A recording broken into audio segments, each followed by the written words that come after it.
maximum dimension I can cut. I can cut the lengthwise or along the wall or perpendicular wall. So none of the Indian engineer will be able to give a practical solution to it by checking the calculation. But if you tell the same engineer, M.Tech, to design a 100-story building, he will create a fantastic STAD modeling. Okay. That is the difference. Good, good. And what I observed, sir, see, in India was very famous or renowned country in constructing the temples. Even now. However, the Western part of the world was very renowned in the other developments. So, as you say, the Suez Canal. Yes. So, this is a very big achievement done by the. Yeah, it is. It's one of the biggest project in human history at that time.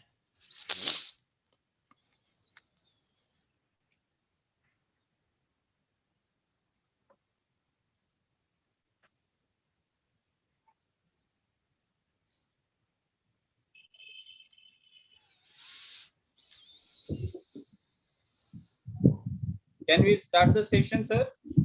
Yes, we can. Yes, sir. Few people may join a little later, but time, of course, we will maintain our timing so that we can complete the program in time. Good evening, everyone. This is Ashok Kumar from CMTI, and today's program is Infrastructure Lecture Series number 17. Earlier, we planned 16 number of lectures, and due to the audience requirements and a speaker also available, so we thought we will and COVID also second wave started. We thought why can't we have more sessions? Then we spoke to the colleges, they agreed for that. So today we are here live. A small recap about this particular program I want to give, and before handing over to our speaker. This session was started in the month of November. Mr. Ramaswamy, first session, he spoke about the importance of infrastructure and the scope available in this field for next 20 to 30 years. He has told India is a growing country and a lot of infrastructure engineers required. More projects are, government is allocating more money for the projects and all. So there is an excellent opportunity available. Presently, a lot of projects are happening in the highway front, in the railway, metros, and various areas of development. I will show you, run through this quickly. What are the sessions we have conducted? These videos are available in the YouTube also. You can watch. Whoever missed the earlier programs, you can watch in the time permits. In the second session, Mr. R. Prabhakaran from Larsen and Toubro, the project director, he came and he spoke about highway construction and as well as the airport construction. He was involved in the major highways in India and as well as the international airports. He was there, and this is also available in the YouTube. And the third one, we spoke about the metro construction. Mr. Sandesh from XLNT and presently is working in Delhi for the infrastructure company. He spoke about the metro construction. Nearly 25 plus cities are under metros are happening in various cities, and it will be there for another 20 years. So he spoke a little bit about the opportunities available in the metro construction. The fourth session was about the pile foundation. Because most of the metros and infra projects, they are using the pile as a for foundation. So in detail, the lecture was given by Dr. Naveen. He is having practical experience as well as he's an academic person. So he has spoke about the pile foundation in the metro projects especially. Yes, Mr. Nagesh Puttaswamy, who is heading the white topping, he spoke about the white topping, especially in the smart cities. In most of the cities these days, they are converting their existing pavements with the smart utilities and providing the proper alignments, and they are doing the retrofitting works. and all the utilities they are making it. And even if you come to Bangalore also, presently most of the streets are they are constructing with rigid pavements and proper utilities they are providing, so they no need to dig again and again during the course of work. And they are planned for next 20 to 30 years, so that there will not be any digging in the highways of the streets. It is happening. If you come to Bangalore, you can see, and other cities also, they are spending much on the white topping. And the next session, there was two sessions in the earlier program, that is Mr. Nagesh Putaswamy program. It is a continuation sessions. Kindly watch the videos and get the knowledge about the white topic. And the seventh program is about the urban infrastructure, smart cities. India is having around 100 plus smart cities. On that, Jyoti Gupta, a data scientist, she has spoke about how the smart cities are planned, how the data, what are the data is used for the planning purpose of the smart cities. She has explained in a nice way. And the next one is about the quality management. Here, Mr. Sumant Kashru has spoke about how the digitization helps the quality to maintain the quality as well as to maintain the documentation in these fast track projects. So he has found out a lot of solutions, and they are implementing in the projects also. So you can watch that video also. And the next is the building information modeling. Yeah, of course, the latest softwares helps the people for the faster execution. The earlier days, the projects used to take nearly 5 to 6 years for the construction. And nowadays, the contract time is very less. Even large airports are constructed in 24 months and 36 months. Like the time frame is very less. So adoption of technology is must. So MR has spoken about building information modeling. And the next session was given by Sandeep, because it's about the importance of quantity surveying. We have to estimate the things in a proper way, and the importance he has spoke why the quantity surveying is very much important for the smoother delivery. And time, how we can save the time and cost by proper estimation. So Mr. Sandeep, presently working in Parsons, he has spoke about this. This lecture also is available. And again, the session was with the 11th session was with Mr. Naveen about the soil testing parameters. What are the soil tests involved in a detailed manner for young engineers? You can watch this, because once you are deployed in the projects, your work will be on mainly on the field. You should know about what is happening in the construction, and what are the testing procedures. You are the frontline people, so the testing, how it has to be done, a recap will help you. And he spoke about the specifications also.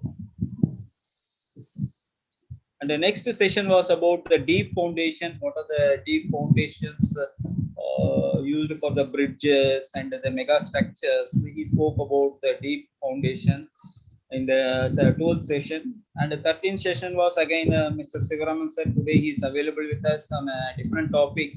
And this session is very much informative about the contracts management, because for executing the works, both the contractor as well as the employer, they should have a common agreement. In most of the projects, the agreement is not properly framed or not properly understood, so it leads to the additional time frame and all. So what is the importance? He has spoke why the contracts management should be taken care during the mega projects, how it helps the projects, everything he has explained. And the next one is the 14th session was a shallow foundation. This is also by Dr. Naveen. And next is our Subhash sir. He is available here.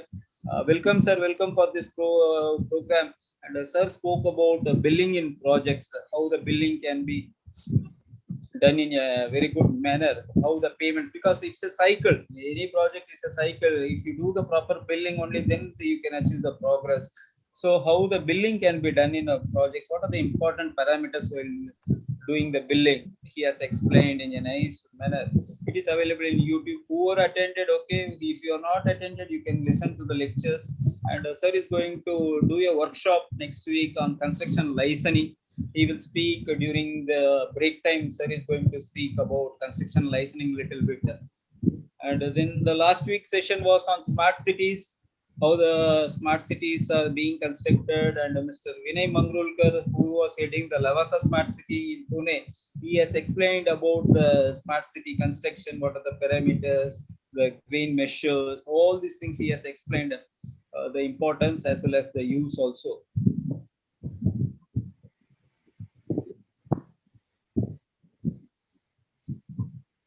Yeah, today the session is 17th session.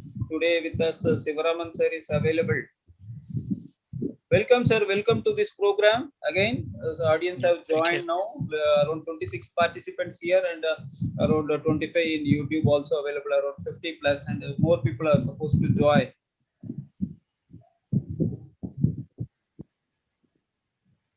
Yeah, excuse me. Mega, are you available? Yes, sir. Yeah, Kiran. yeah. Can you introduce our Sivaraman sir to the audience? Yes, sir. Kiran, you can start now. Yeah, Kiran. Hello, sir. I am here to introduce. Yeah, please. Okay. Good afternoon to one and all present here. Welcome to today's session. I am Panchal Kiran, BE Civil Engineering graduated from GNDC Bidar. Presently student at CMTI. On behalf of 1 minute, sir. Am I audible? Yeah, you are audible. Please proceed. Okay, sir. On behalf of Construction Management Training Institute, I welcome to all for today's session on Fundamental for Good Planner. Construction Management Training Institute is a professional organization working towards development of construction professionals through structured training programs through experts from construction industry. CMTI is founded by Engineer SG Ashok Kumar sir, and the project management professionals having a strong expertise in project management and worked for leading companies like L&T, JMC, and many more. CMTI has strong advisory board with experts from industry. For Construction Management Training Institute has trained 5,000 plus students on various training programs and placed 1,000 plus engineers across India on various domains of construction. CMTI has training program for working professionals also. CMTI is official technical training partner with various professional organizations like ACCE, IGBC, and FO and Focus. For more details, please visit our official website www.cmti.co.in. And it's an honor to introduce you, sir. Mr. Shivaraman, sir, is a chartered civil engineer with 26 years of experience providing end-to-end solutions in planning, designing, procurement, and execution of projects through EPC, LSTK, and other projects, delivery modules using various contract forms. Managed more than 100 million square feet of campus development and fit-out projects including hotels, resorts, restaurants, multiplex, multi-stored residentials, commercial and public utility projects, IT parks, and R&D centers, hospitals, highways, industries, etc. He is a certified project management professional and fellow of Institution of Technical Arbitrators, and he acts as an expert witnesses in alternate dispute resolution process in India and Saudi Arabia. For more, if you have any doubts, please let us know on and please drop a mail. Thank you, sir. And it's over to you, sir. Okay. Thank you, Kiran. Thanks for your nice introduction. Welcome, sir, Sivaraman sir, to this program. Sir has delivered a lot of lectures for CMTA. One more program I requested him is about planning. You could have seen in this 16 series. Each time we are picking a new subject which is not delivered, so that the audience will get a varied exposure also. That is the one of the reason I asked sir, why can't you give a small lecture on planning? The sir is available only on Fridays, so we have preponed this program from Saturday or Sunday. Since sir is speaking from Saudi, there the holidays are on Friday only. So in his leisure time, sir is taken up. Thank you, sir. Over to you. And if you have audience, if you have any queries, you can put it in chat box, and you can invite your friends also for this wonderful session. Over to you, sir. And we will have, this is a 2-hour session, and there will be a break in between for 5 minutes. The audience can break for your activities. Again, you can rejoin, because planning is a vast subject. I requested sir to give very good exposure. Definitely he requires more time. That's the reason I allocated 2 hours for today's session. Thank you, sir. Okay, good evening, my fellow engineers. Is my presentation visible? Yes, sir. Please proceed. Okay. I will Welcome be to in your presentation full, sir. I will be reporting to you about any issues or anything. okay. Okay. So welcome to one more session on a topic with the engineering college don't teach at length. So this is about the fundamentals of a project planner, a key person in the project. Before we go further, I was going through the comments during my last lecture, and some of you have written comments like "Itna English kar diya to kaisa samajh gaya" and all. Maybe you guys are referring to the speech, the fast in English. So I would, based on your request or to address that concern, I would pace my delivery slowly. I'll try to talk slowly for your benefit. And before we go into the fundamentals of project planning, we first need to understand about what is a project and how it works. And this session has two parts. In part one, we are going to see about what is a project and what is planning, and why we should plan a project, or what will happen if we don't make any plans, and some project management methodologies before we go into actual fundamentals of project planning.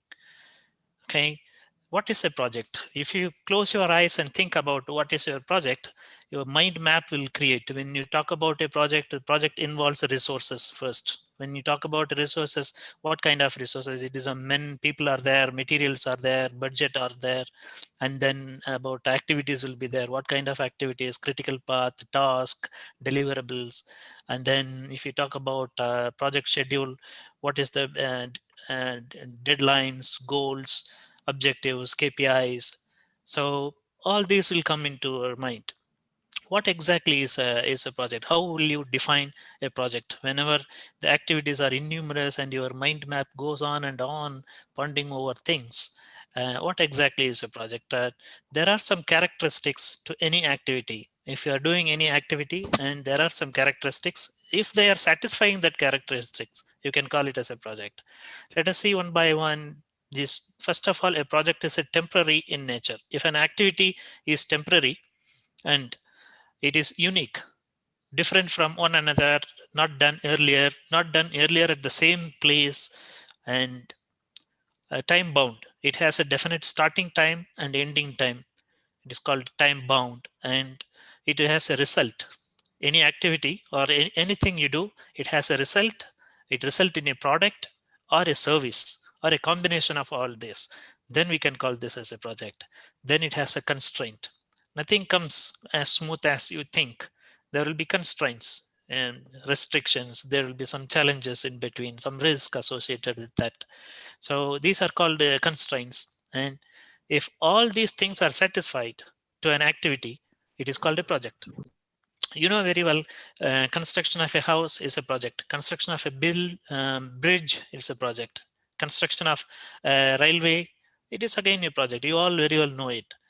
Can making a tea at home be a project?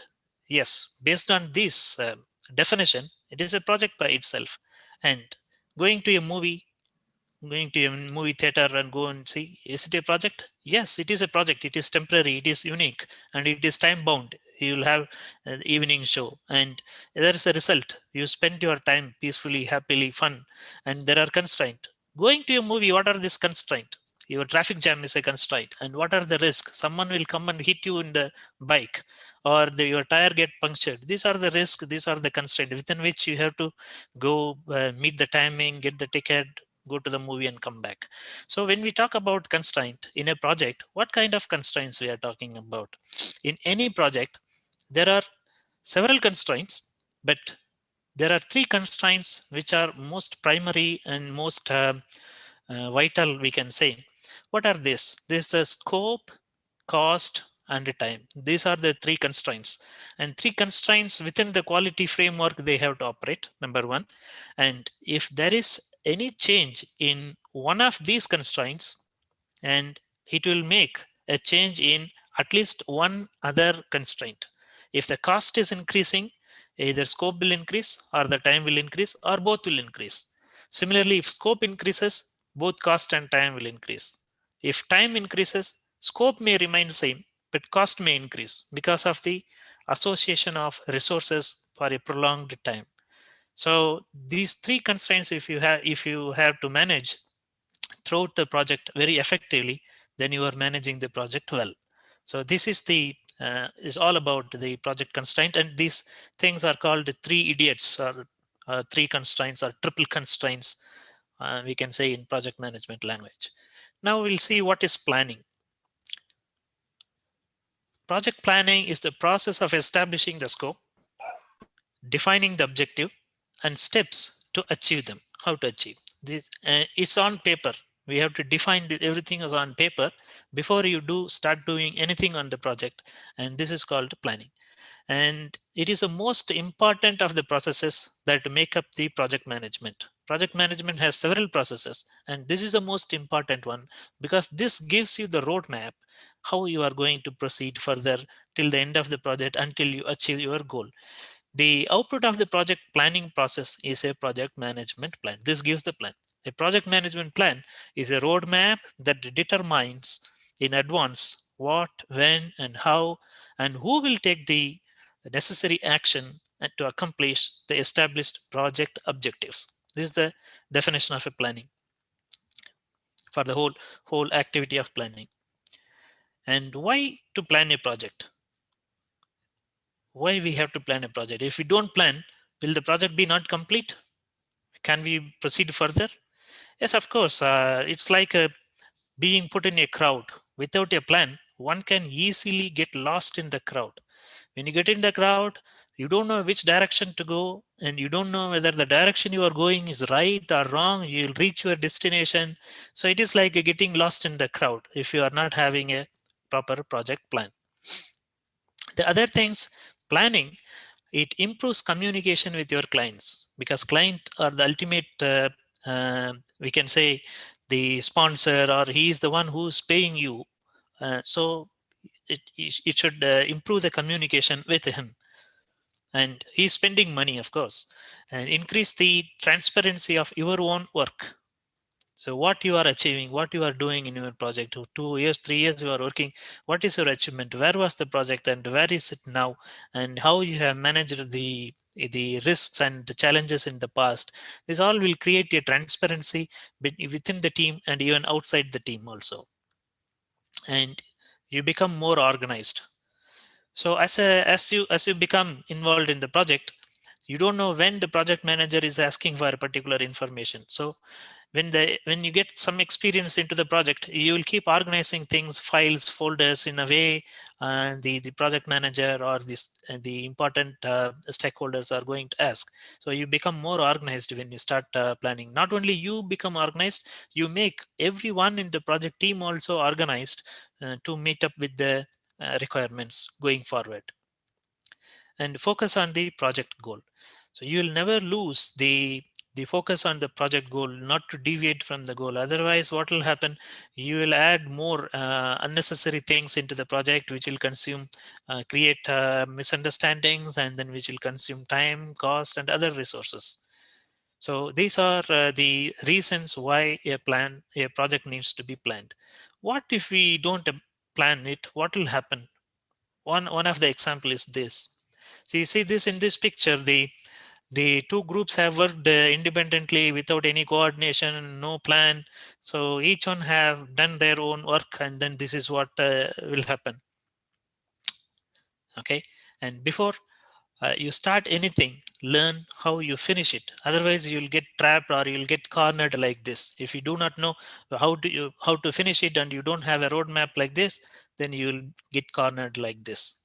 So this is about the funny side of what will happen if we don't have a plan. But even if we have a plan, or if your plan is not effective, let us give a serious thought about the some numbers, about serious think about numbers. So no one would have forgotten this picture, this scene so easily. Very recent past, and this is the ship got stuck in the way in the Suez Canal. And this is not the first time the Suez Canal is impacting the world logistic economics heavily, loss of millions of dollars per hour or per day or so. And this is the overall layout of the Suez Canal project, which was executed in 1869, 1860s.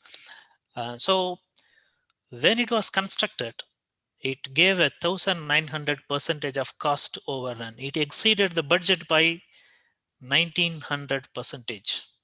Unimaginable, but it is true. A lot of information available, a lot of reports available about it.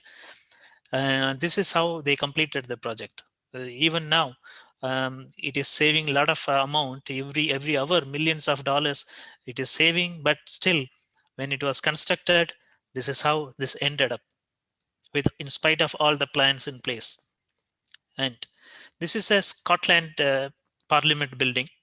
This is still in service, like Suez Canal. These people are still using this facility, and it has 1,600% cost overrun. It exceeded the budget by 1,600%. And this looks like a family of fish going to swim in the water from above. But actually, this is a very iconic project called Sydney Opera House. And this is a famous project. And then Sydney, this had 1,400% of cost overrun. Lot of documents are available from the project plan. Many of these project documents are available in the internet, and many videos are there. You can go and see. In fact, this is the project where the sustainability was implemented in the modern project management. Means the air conditioning of this project is done by the cooling in the seawater. A big video is available in that effect, how it is still used like that. There is no chiller to cool the facility. The seawater is cooling. They are taking the seawater, and then the air is cooled with that seawater, and then this air is air conditioning this auditorium and other facilities in this project. This is one iconic, but still, when it was constructed, in spite of all the sustainability measures, it exceeded the budget by 1,400%. And this is a Concorde aircraft project. When it was, the development cost exceeded, development cost itself 600% exceeded in the production and other things, testing, all this happened, and then 1,100% it exceeded the cost overrun was 1,100%, and they had to stop production. I don't know. I'm not sure whether it's still underproduced or not. I think they stopped production. And the next one is the Troy and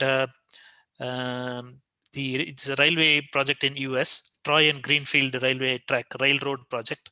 This project also is no longer operational. They converted this into a museum. This resulted in 900% cost overrun. So this, can we say all these projects are failure projects, except this Concorde and this railroad project? All others are still functioning. And all these had project managers, project management companies. Some of the project management companies are still functional in those countries, and they had project plans. Still, they exceeded. Can we say these are all failure projects? We can't, because if you look at the objective of what it is going to serve, if I take, for example, the Suez Canal, and every day it is saving millions of dollars of amount in logistics by way of pollution control. Imagine if this project is not there, and all the ships have to go round about Africa by 9,500 9,600 kilometers additional distance, and then another 2 to 3 weeks extra time, and all these duration the ships have to burn the oil, and they have to pollute the ocean. So all these are reduced. So see the magnitude of the benefits it has brought over the past years. So considering that this 1,900% is nothing, we can say. So somewhere down the line, somewhere in the history, somewhere somebody in the project team had taken a very bold decision, keeping the objective, the end in mind. So now we are enjoying the benefit. The world economics, world logistics is enjoying the benefits of those decision making. So this is why the project planning is important. If you don't have the plan, you will not even know how much cost overrun it is. For example, in India, trains don't come in time, but still Indian Railways is printing the timetable rigorously and they are selling in the shops. Why? If the timetable itself is not there, you don't know how much time the train is delayed. So there must be some reference point. Always we have to start with some reference point. That is why the project planning is important. That acts as a reference point, reference frame. From there we can refer. We always try to achieve it as close as possible. But in case if it is exceeding for some reason and it is the benefit is going to be as a high magnitude and it's going to be prolonged beneficial to the end users, then we can go ahead with that. Another example I can tell you, the Sukhoi aircraft, when it was given to Hindustan Aeronautics, it received 3,000 plus change requests. Still, HAL has gone ahead with all the 3,000 change requests, and then now it is operational. So like this, so if you keep end in mind, the project management is very complex. A lot of challenges, many failures will come in between, many challenges will come. So it will be so complex. And when you have a project plan and when you keep goal in mind, then it is like solving a puzzle. When you keep the goal in mind, then you can have some ideas, you can have some courage to go through the challenges to reach the goal. So it is like solving this kind of puzzle. So we keep the goal in mind. This is one of the aspects of the project planning and its importance in the project management as a whole. And now, when you take a project, there are many ways of you can do a project. To travel from Bangalore to Delhi, you can go by walk, you can go by cycle, you can go by train, you can go by bus, you can go by plane also. And whatever be the mode of transport, every time you can choose a different kind of a different route also can change. So like this, every project, we need to make an important decision what kind of project methodologies to be used. There are several ways of project methodologies, several ways a project can be done. There are different frameworks, different methodologies available in the market. Choosing the right methodology is also an important project management intelligence. That will also an important point in setting up or initiating a project phase. So when we talk about project methodologies, let us see, there are so many are there in the market. Let us see what are the most common ones practiced or the latest ones being gaining more importance. The first is the waterfall project management methodology. This is the most common, very historic. All the construction projects once upon a time used this. Even the Suez Canal used this waterfall project management methodology only. Most of the construction projects are following this. This is very traditional. This is, we can say, predictive. Predictive in the sense you can predict what next. When you do excavation, the next is the anti-termite treatment. The next is the PCC. The next is the reinforcement. You know what is next. Then the concrete. So like this, footing concrete will come. The shuttering will come. Footing concrete will come. So you can predict what is the next stage. You can, when in cases, in projects where you can easily predict what is next, you can use this waterfall very successfully. This is proven. And the critical path method. This is again an improvement over the waterfall method, we can say. And most of the construction projects, even today, I am doing many projects in this critical path method only. This is very widely used in large construction and non-construction projects also. It was used, very famous one. And the critical chain project management method. This is a little bit improvement over the critical path method. Critical path method, it accumulates the buffer at the end, whereas the critical chain method, every activity, the buffer is attached. So there's little improvement over the critical chain project management. The management style is a little different here. And the other one is the Project Management Institute in America. They have given project management body of knowledge. It is a framework, project management methodology. It is the most common, most famous. We can say it is a gold standard in project management. They give the certifications in many of the project management domains. They have created one project management methodology. We call this as a PMBOK methodology. And Scrum project management. This is a very latest one being used in software and non-construction projects. And then Kanban is another way of project management methodology. It is still used. And extreme programming, EP, we call this as EP, sometimes XP in software industry, they call it as XP. Mostly used in software, or where the customer focus is more. The customer interface is throughout the project phase, directly dealing with the customer, like the web portal or the banking portal, the front end software. In those areas, they are using this. And adaptive project framework, APF. This again one more internationally recognized project management framework. And event chain management. This is gaining importance where the project uncertainty is very high. This technique is used. This project management methodology is used in kind of space shuttle launch programs, and they are using this kind of project management methodology. And there is Prince 2. You could have heard all the IT guys are talking about this. Prince 2 means project in controlled environment. This is called Prince. So they have the version 2 that is called, it is called Prince 2, project in controlled environment, we can say. And the other one is the Six Sigma. You might have heard this in the webs, and this is a very process based, and then where more of a process, continuous improvement, all these are involved. In those projects, the Six Sigma project management methodology is used.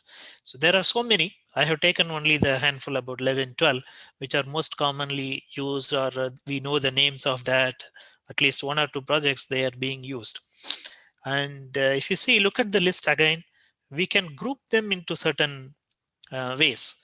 See, for example, the first three, we can say the sequential or predictive project management. So we can say all the construction projects, we know we can predict the next activity. We can easily predict the next activity. So in sequence, it operates. So that is why it is called sequential or predictive kind of project management. And the PMBOK, as I told, it is a different way where the project management knowledge areas and process groups are coming. And the next group, we can say the Agile family. We call this as an Agile family. All these can be called an Agile family or adaptive framework. Adaptive framework, in the sense, we'll see in the next slide what is adaptive, why we have to use this. And this is one group. And event chain is again uncertainty, where uncertainty is more, we use it. The last one is grouped with this is a process oriented. These two are controlled by processes, where the process is dominating in large organizations like Toyota, Honeywell, those kind of, when they start a product launch or a new product research, all that, they use this kind of Six Sigma and Prince. Large software projects, they use Prince. So is that all? There is one more called hybrid project management methodology. What is hybrid? A mix of one of more than this. We can mix and match and create one new project management methodology. We can combine a few things and make a new project management methodology. For example, PMBOK can be combined with waterfall. PMBOK can be combined with critical path. This is what today we are doing. All my projects are PMBOK with CPM and PMBOK with CCM. So these are some combinations are also possible to form a hybrid variety of project management. And the point here is, can we combine the sequential, adaptive, and predictive? We cannot. We cannot combine these two groups because these two are operated on mutually opposite principles. So one is adaptive, one is predictive. So we cannot combine agile and the predictive project management methodologies. It is impossible, since the logic itself is different. Otherwise, few combinations are possible to form a hybrid project management methodology. Okay, when the most common group, we can say, is always we have to choose between waterfall and agile. These are the most common groups or bifurcations, we can say, or the classifications. Most common classification is waterfall and agile. And you see this waterfall, the picture on the left is waterfall process. So which means this project has so big and uncertainties are more, and then the project team finds it a little bit difficult to manage the challenges. Whereas in agile process, the same project we split into different phases. Not only phases, why they are not called as phases, they are called as sprint, different iterations. So at the end of every iteration, you will have some release, some kind of deliverable, which can be directly used and benefit realized by the customer, end user.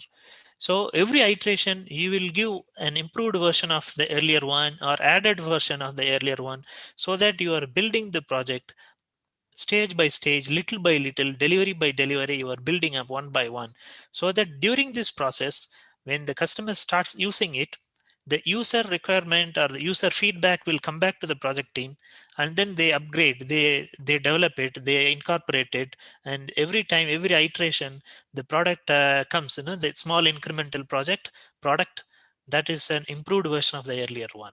So this is the agile methodology. This is best suited for software, and very rarely it is used in construction field. And to have more clarity on this, this is one more comparison about waterfall and agile. You see the waterfall, as the water falls, once the water fall, water cannot flow upwards direction. That is why the methodology here is called a waterfall, because like a water, it falls to the next process and then falls to the next process. So there is no way this you will do the process again. Once the design is completed, once and it goes into construction, you will only refer that. Again, you will not start the design phase. Then whatever constructed will go waste. So this is the difference between in agile, what you do it is like an iteration. Each iteration is called a sprint. Sprint, we call that. At the end of the sprint, you can see this blue arrow at the bottom. At the end of each iteration, it gives something. Some part of the project is released to the end user. That is why this is called agile. This is one more comparison. To know better, furthermore, this is how the benefit realization happens between waterfall and agile. In a waterfall project, you have to wait until the end of the project to realize the benefit. Whereas in agile, little by little, you start realizing the benefit even after the first sprint itself. During the sprint, you will get some benefits realized by the end user. So you keep on building that benefit realization till you complete the project. So this is the difference between the major two classifications of project management methodologies. Okay, the project has many phases. As I told in the waterfall also, it has different phases. For example, if you take a construction project of as a house or any other construction project, you can say the initiation phase will be the purchase of land and other things. Then the requirement. Then you have to sit with the customer. What do you want? First floor, ground floor. In the first floor, what and all you want? Do you want any basement, or you want the car park? How many cars? Like this, you collect the requirement from the end user. Then you go into the design phase. After the design is completed, you go into procurement.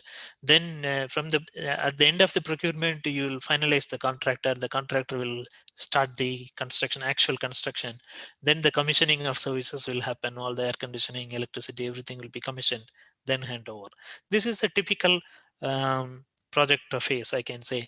In a large project of a non-construction, or even in construction, a large project, it can be in many phases like this: phase 1, phase 2, up to phase 7, and phase 10 also. So within each phase, the Project Management Institute, it has found out, or it has established, that you are doing 5 kind of activities. 5 kind of activities you are doing within each phase of the project. What are those 5 kind of activities? Number 1, you are entering the phase. And if this phase is going to be the first phase of the project, you are entering the project and you are initiating it. How to do it? What are the initial processes? For example, you take the design design phase, what are the initiating phases? You take the list of all the consultants available, and then who have done this kind of work. Then you do some internet search, and then you prepare a list, and then talk to them whether they are interested in taking any project, new project or not. Are they available for new project, or already they are full?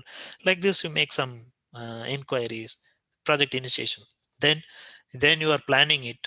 Then you start preparing the tender document for the appointment of architects or something like that.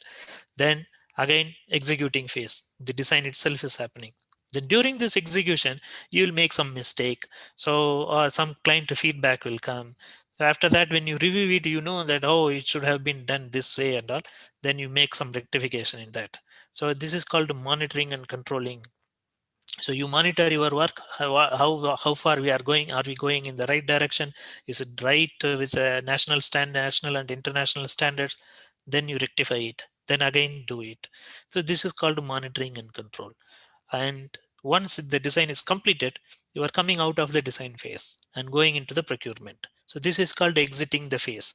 In case the phase in which you are working is the last phase, you will be exiting the project. These are the 5 kind of activities you are doing within each phase. To know a little further, you will see this picture shows phase 1, phase 2, phase 3, phase 4, phase N, like that. And within each phase, you are doing this 5 kind of activities. If N phases are there, N times you are doing this 5 kind of activities within each phase. This may be sequential, or there can be some overlapping between phases depending on the project complexity and nature of the project. So there can be some overlappings also, but mostly this is sequential. While doing this 5 types of activities, which the Project Management Institute is calling as process groups, while we are doing this, you are applying some knowledge, some kind of knowledges.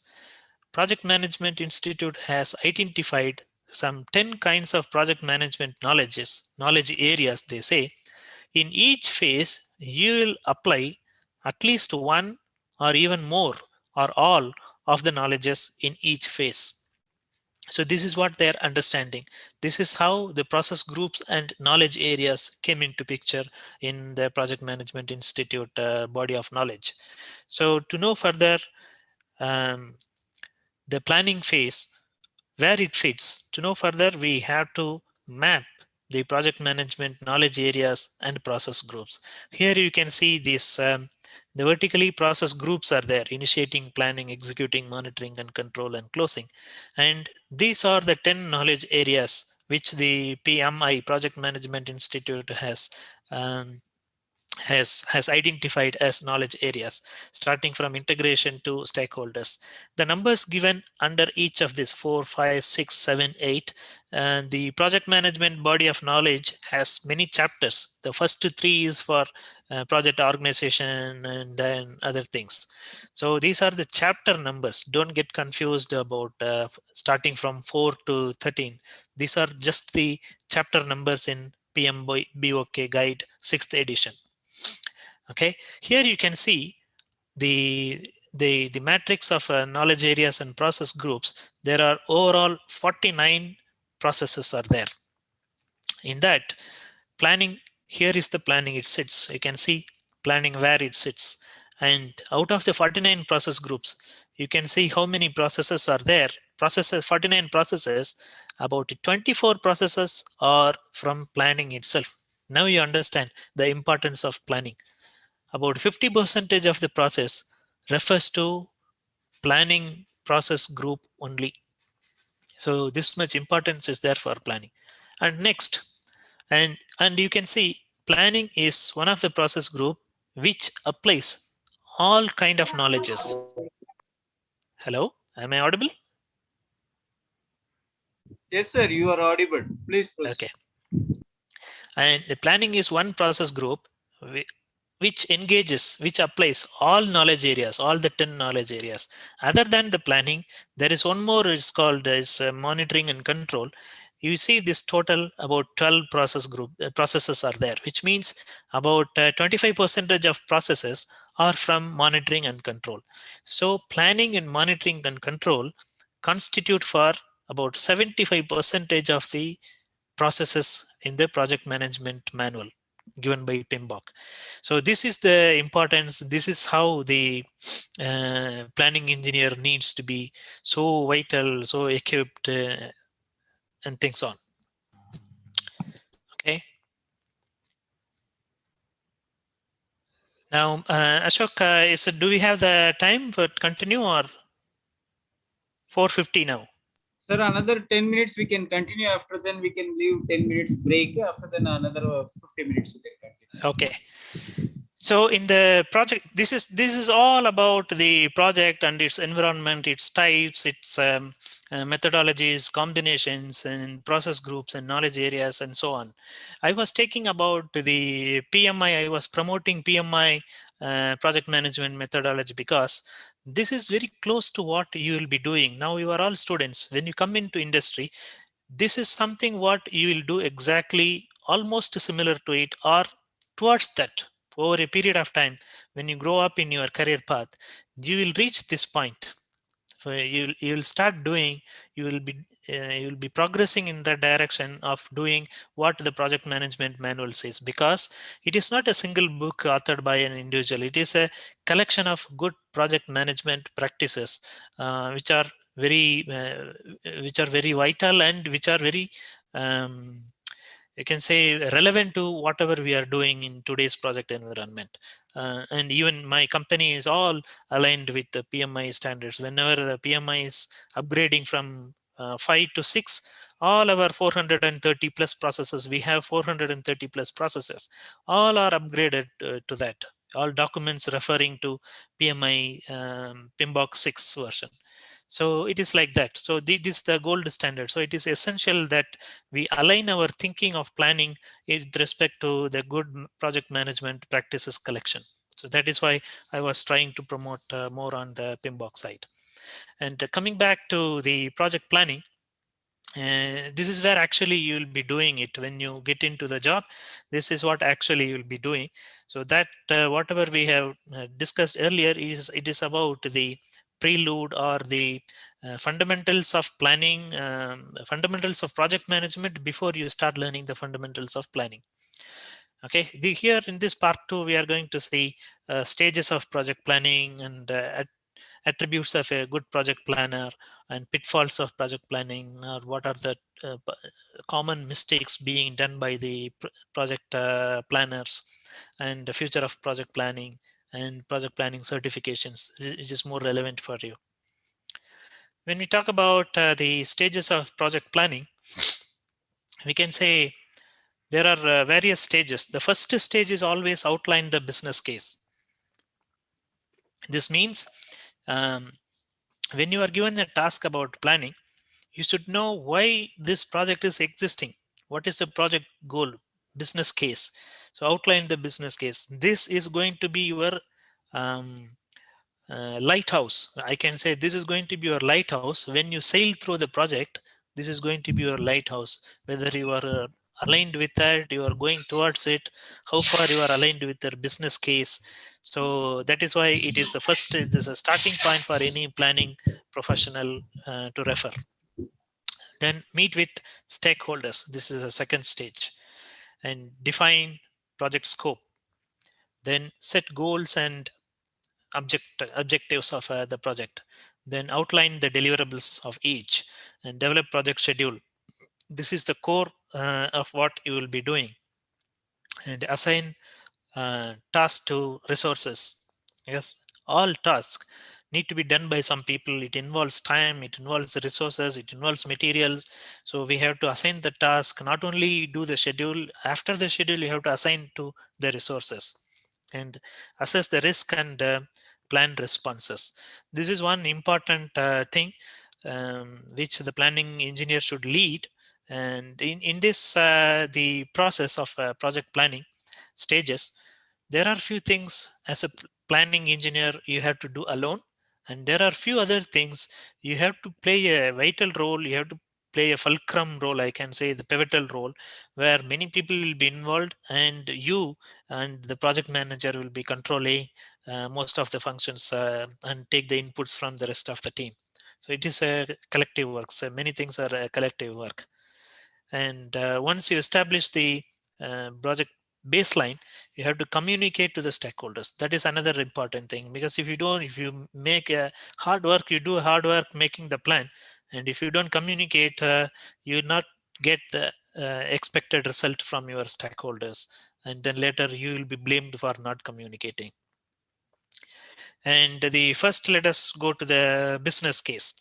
Business case is nothing but, you will not be doing this business case for your information. You will not touch it, because this comes from the higher management, at the director level, and even the project manager may be the last person to be inducted there. Otherwise, at the leadership level, they will make this kind of documents, business case analysis, and then they will decide whether to go with the project or not based on the benefit realization. What are the risks at a high level? They will create all these calculations, and then they'll make a decision whether to go with this project or not. And this will tell you why this project is existing. The reason for the existence of the project is, the need for the project is defined here, and how to achieve it at a macro level, they will define this business case development. You will not be involved, but this document you have to refer. When you are on the client side, you have to refer this document, but you are on a contractor side. Instead of this, you will have a different document. What is that?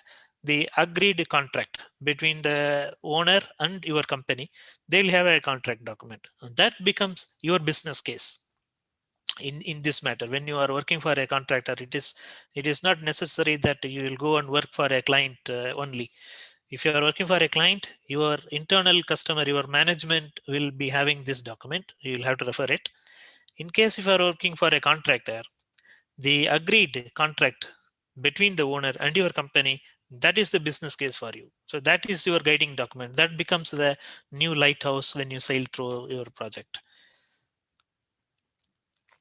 Okay, then meet with the stakeholders. First, let us ask a question. Who are the stakeholders? Excuse me, sir. Yes. After this slide, we can have a 10 minutes break. Okay. Who are the stakeholders? Stakeholders are the people, those who are directly or indirectly affected or affecting the outcome of your project.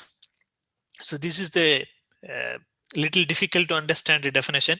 If anybody can affect your project directly or indirectly, or anybody getting affected directly or indirectly by the result of your project or by the actions of your project, he's a stakeholder.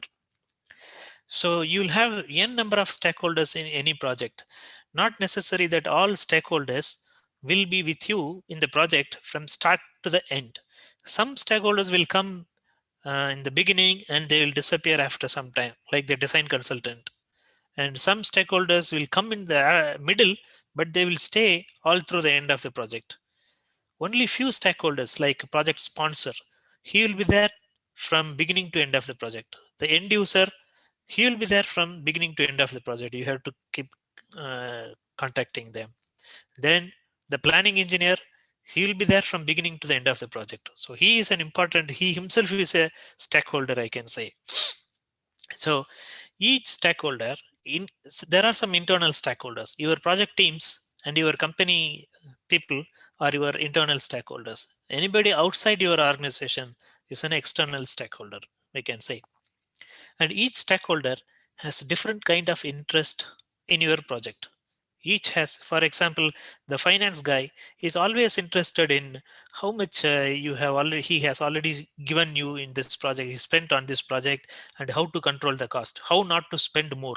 This is his only interest in the project. And if you take the HR manager, he'll say, why we have to hire so many people? Why not we send out some people? Why we have to hire 5 years experienced people? Why don't we do this job? This is the ordinary job. Why don't we do with a 2 years experienced guy with a less salary? So this is his intention.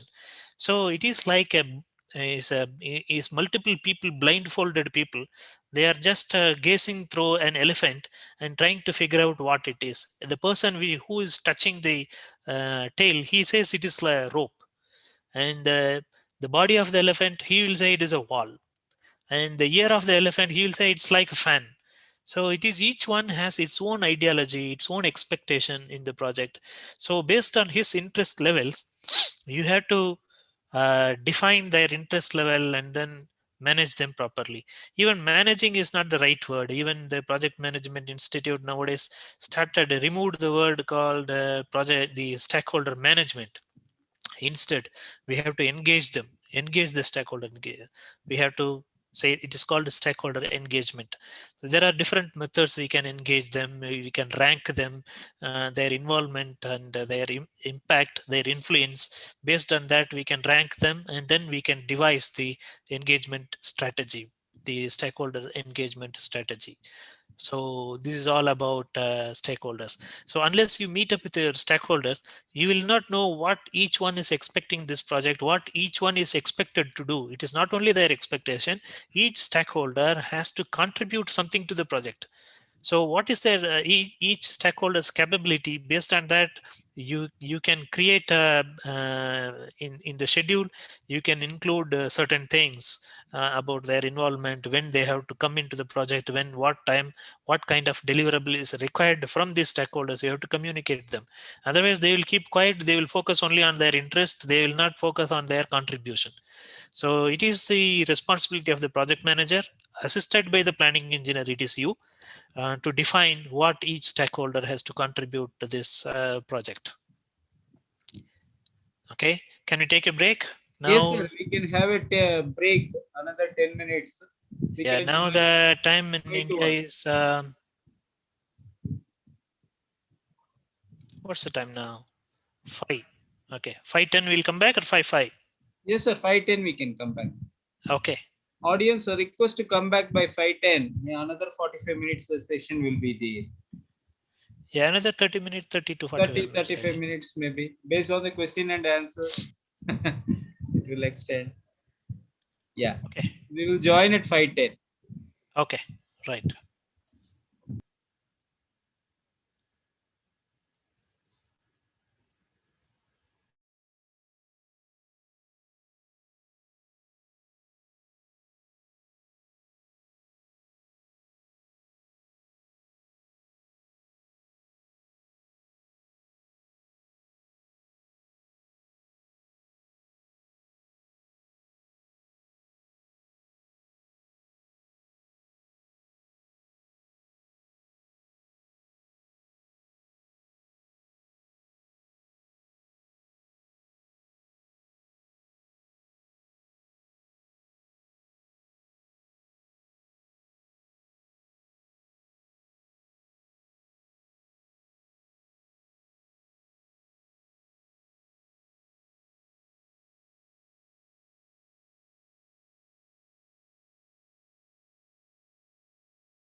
Can we start, sir?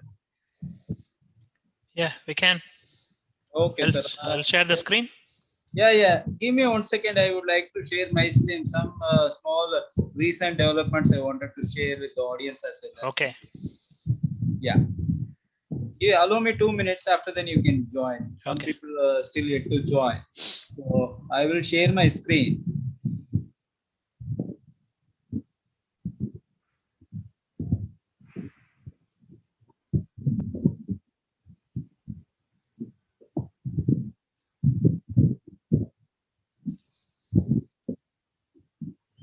Are you able to see my screen, sir? Yes. Yes.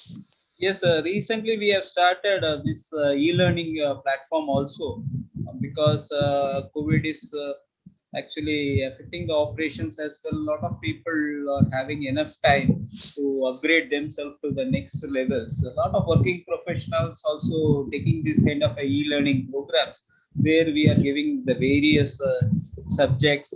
One is about green buildings. We are doing quantity surveying in various languages. Presently, one program we are running for Velamal Madurai. They asked us to conduct in Tamil language. So we are doing.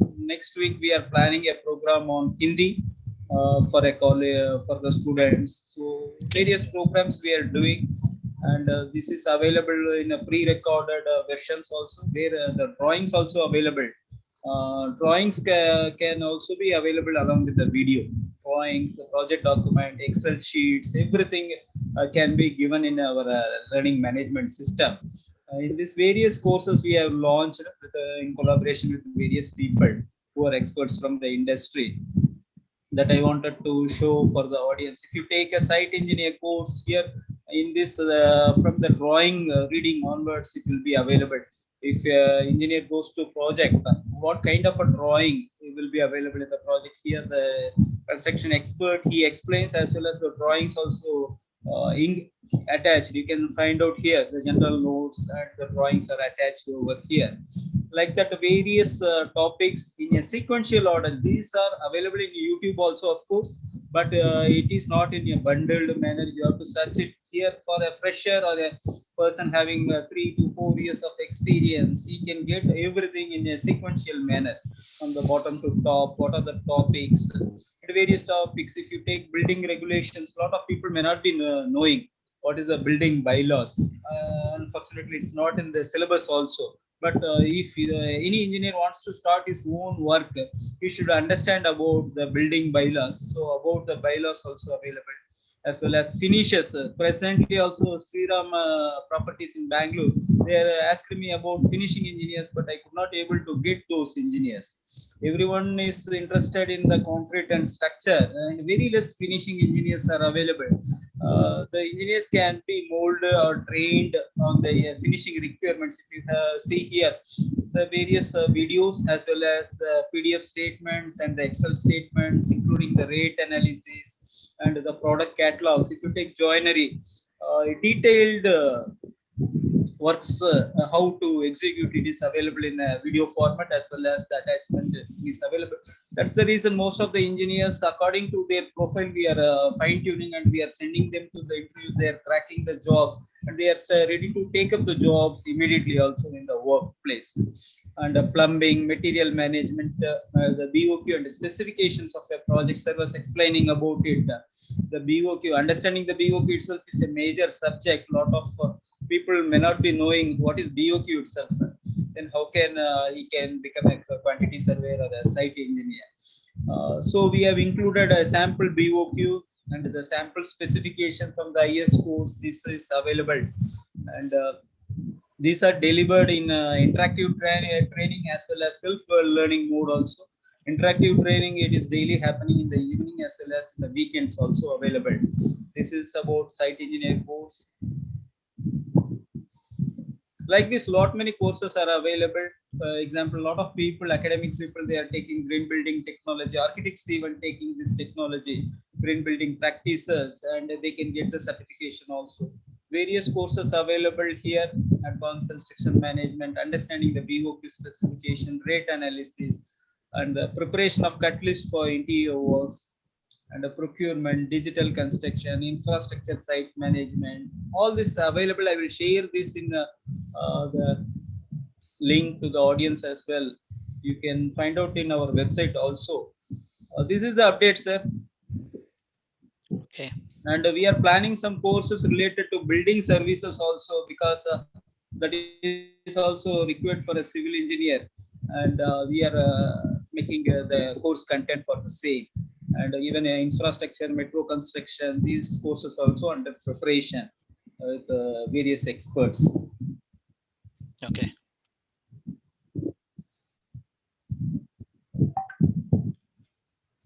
You can continue, sir. I can stop the sharing.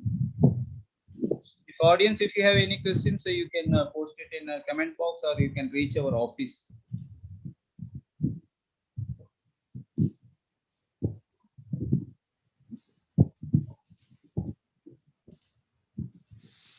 Yeah, we'll continue.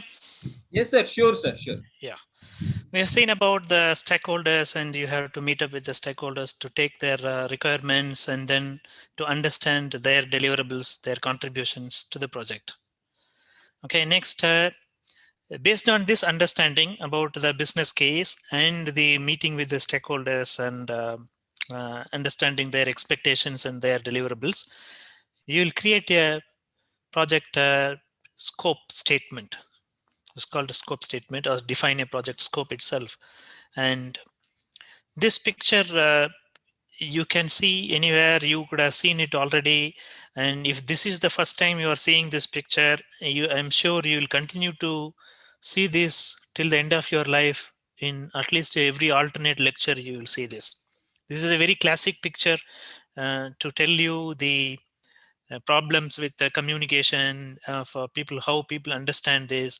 And they have chosen a right domain of project management to explain these communication issues. And the first picture is how the customer explained what he wants. And this is how the designer changed it. This is how the other people, all the project stakeholders, those who have to design, define, estimate cost. And this is so far, this is how the business development consultant has designed it. Consultant always have their head in the clouds. So this is what he has created. And then this is how the project is documented without any base. So finally, the last picture is what actually the client wants. A rope tying with a tire tied with a rope to the branch of a tree. And from the way he explained, the way it is understood by each individual in the project team, it gives a lot of fun. So our scope statement should not end up something like this. How you have to effectively close it. This is how you have to play with the constant touch with the stakeholders and your soft skills like communication. The communication, I don't mean the English here. It's all about taking the right information, giving the right information at the right person at the right time, in the right tone. This is what all about communication. It does not necessarily mean your English knowledge or so. So setting the project scope, defining the work that must be completed to deliver a product with the specified features and functions, and typically includes product, project objectives, project deliverables, and what is not included in the project also you have to clearly mention. Otherwise, people will say, I thought it is included and all. So what is excluded from this scope, that also you have to clearly mention. There are certain things which are inherent to the project, and people may think that it is included part of the scope. So those things you have to explicitly, openly say this is not included in the project. And this will allow you to focus with the work, and only the work which are required to accomplish your project goals. Once you collected the specified features and functions and requirements of a project, you have to classify them and rank them. For that, there is a acronym. We can call this as a MOSCO, which means must have, should have, and won't have. Certain things nice to have, certain things won't have. Like this, you have to classify it.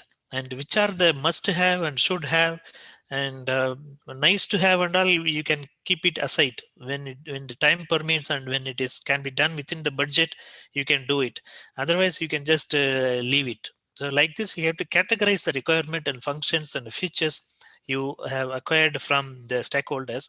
You have to classify and accumulate all these things, must have and should have, because these are the integral part of the project, which is inevitable, unavoidable parts of the project.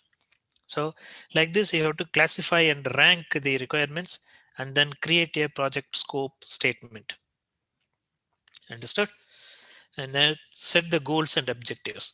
Once you decide what needs to be done, now you have to set the goal and objective. How to what is the end? Once we achieve it, what will define this achievement of all this requirement? To do this, to satisfy this requirement, what needs to be achieved? That is the goal. Okay. So you have to set the goal, how the goal should be set for each activity. The goal should be set SMART goals. What is SMART? This also you will continue to see this kind of screen all through your career. So SMART goals you have to set always. You should never forget this. Even if you forget, in every seminar or webinar you will attend, they will keep giving you this slide. The goal should be specific and measurable. What cannot be measured cannot be managed.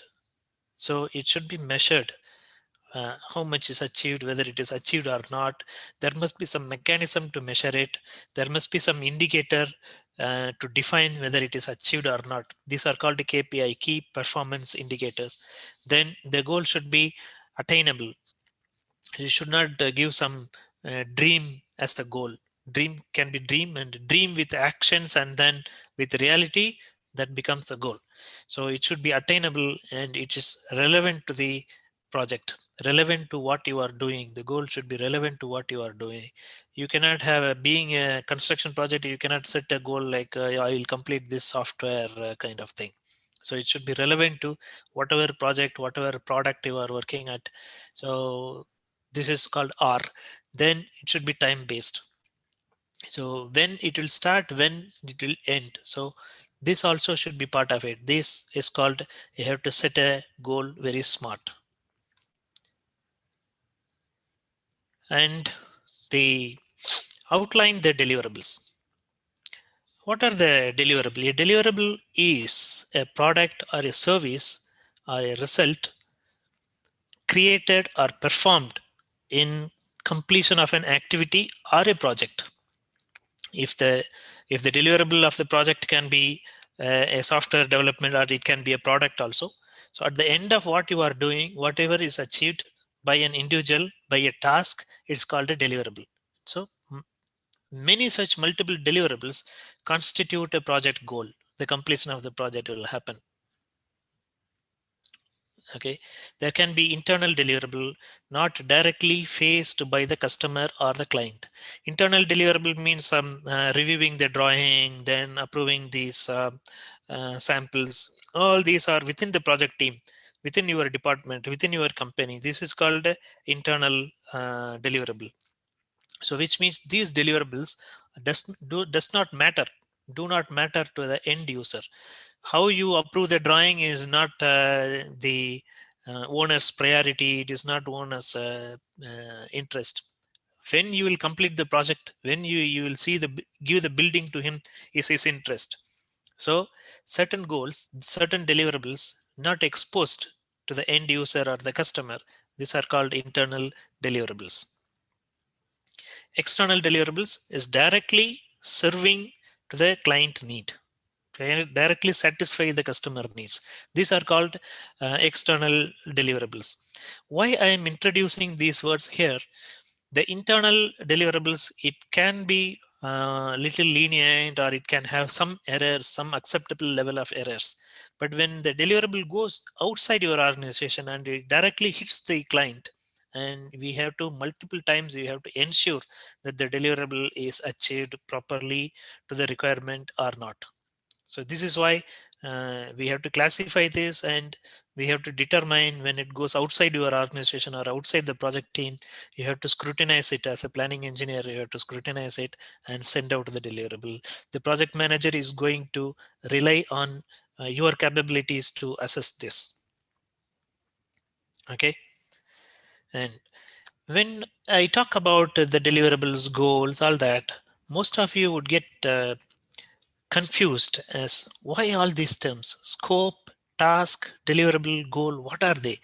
Scope is what the project as a whole needs to be achieved, but no individual or a team cannot do the scope at one time or as a whole.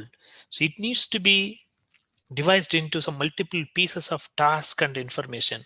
Once you achieve the task, you will give the deliverable back to the project. All such projects put together will achieve the project goal. So this is how it works. This defines the magnitude and the volume of whatever you are doing as an individual, as a group, or as a whole. So this is the definition of each of this. Right? Develop project schedule. This is the core. This is actually what you are going to do. This project schedule. There are several steps involved in the project schedule. First is the define the schedule logic. This is one important item which a planning engineer or planning professional should do it. You should not immediately jump into making the schedule. First, schedule logic. What is the schedule logic? For example, the most simple schedule logic is a project can have only one end and one start and one end. There cannot be multiple activities, which means which is starting the project, or there cannot be multiple end to the project.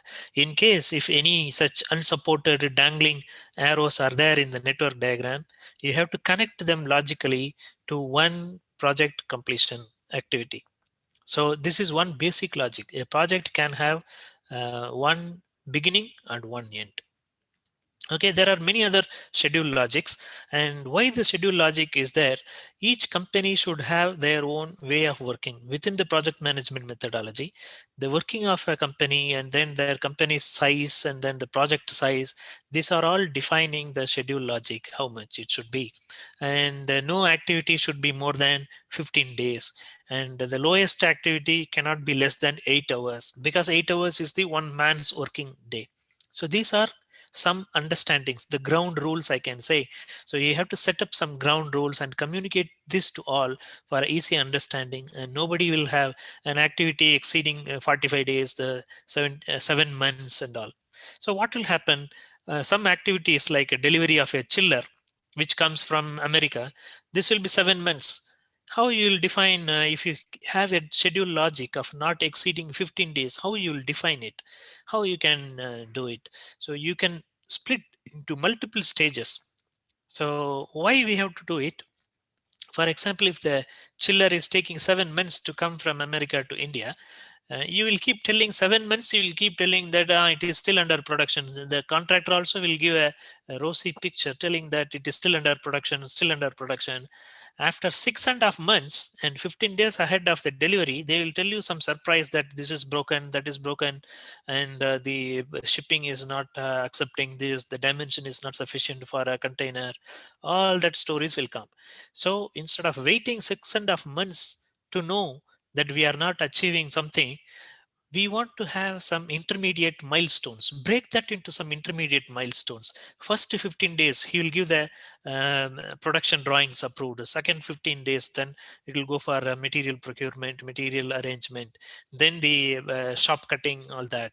So then the production, 10% production, 20% production. Like this, you break into multiple milestones or multiple activities, where at the end of each 15 days, it should be supported the accomplishment of work or the deliverable by means of a photograph or an inspection report, something like that. It can come from the factory. So ultimately, when it reaches ready to dispatch, we can go for a factory inspection. So like this, you can split the same activity not exceeding 15 days. This is one logic. And some company can have that their maximum duration is 30 days also. In my company, it is 28 days, 4 weeks, the maximum duration. No activity should exceed 28 days. So each company, each organization can have their own schedule logics. If your company is not having one, you have to create one as planning professional. This is going to help you a lot in avoiding a lot of misunderstandings. And this ground rule will govern your going forward, how you will make a project schedule. Okay, this is one important step. That is why I am explaining at length. Define the schedule logic, and you can go to the internet to know certain schedule logics, how they can be done.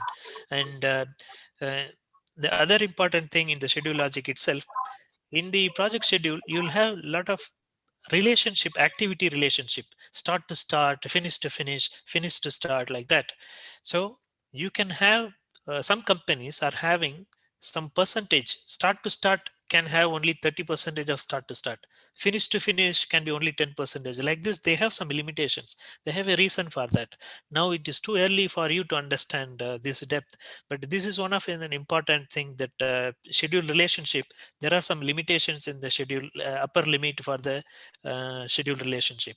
So you have to understand this, and if your company is having one, thoroughly understand it before start doing the project planning, project schedule creation, I mean. Second is choose the scheduling tool. There are so many scheduling tools available in the market. In case if you are employed in a small company, even in MS Excel, that is itself is a scheduling tool. You can tweak that MS Excel into some scheduling tools. Even working in a large organization, I sometimes use MS Excel as the scheduling tool. During the initial stages of the project, we don't go to Primavera, open it, and then create a large file because of that. Not required at that stage, it is not required. So in case if you are engaged in a small company, in a small project, even your MS Excel itself can function as a scheduling tool. And there are so many available in the market at a cheaper price, and the most common ones are Microsoft Project and Primavera. In case if you are in a non-construction or client side, consultant side, MS Excel can do it very easily. You can do it, and that is cheaper.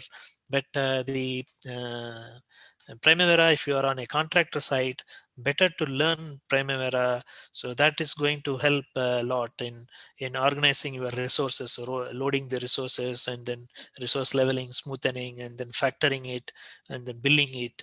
All that is very easy. All contractors operations are already very well embedded in Primavera. Of course, nowadays MS Projects also giving some, adding some features of project management features also being added. But there is a divide. In case if you are on the contractor side, it is always better you make use of Primavera. I would suggest you get conversant with the Primavera. It is little tougher than MS Project, but even in Arabian Gulf, everywhere, both client and contractor, everywhere they are using Primavera only. I would recommend you guys to go through Primavera. Okay, then define activities. This is nothing but listing down all activities involved in achieving the goals. The work, the scope statement should be translated into a number of activities. It's stage by stage, and this is called define activities. And once you define the activities, you have to sequence activities.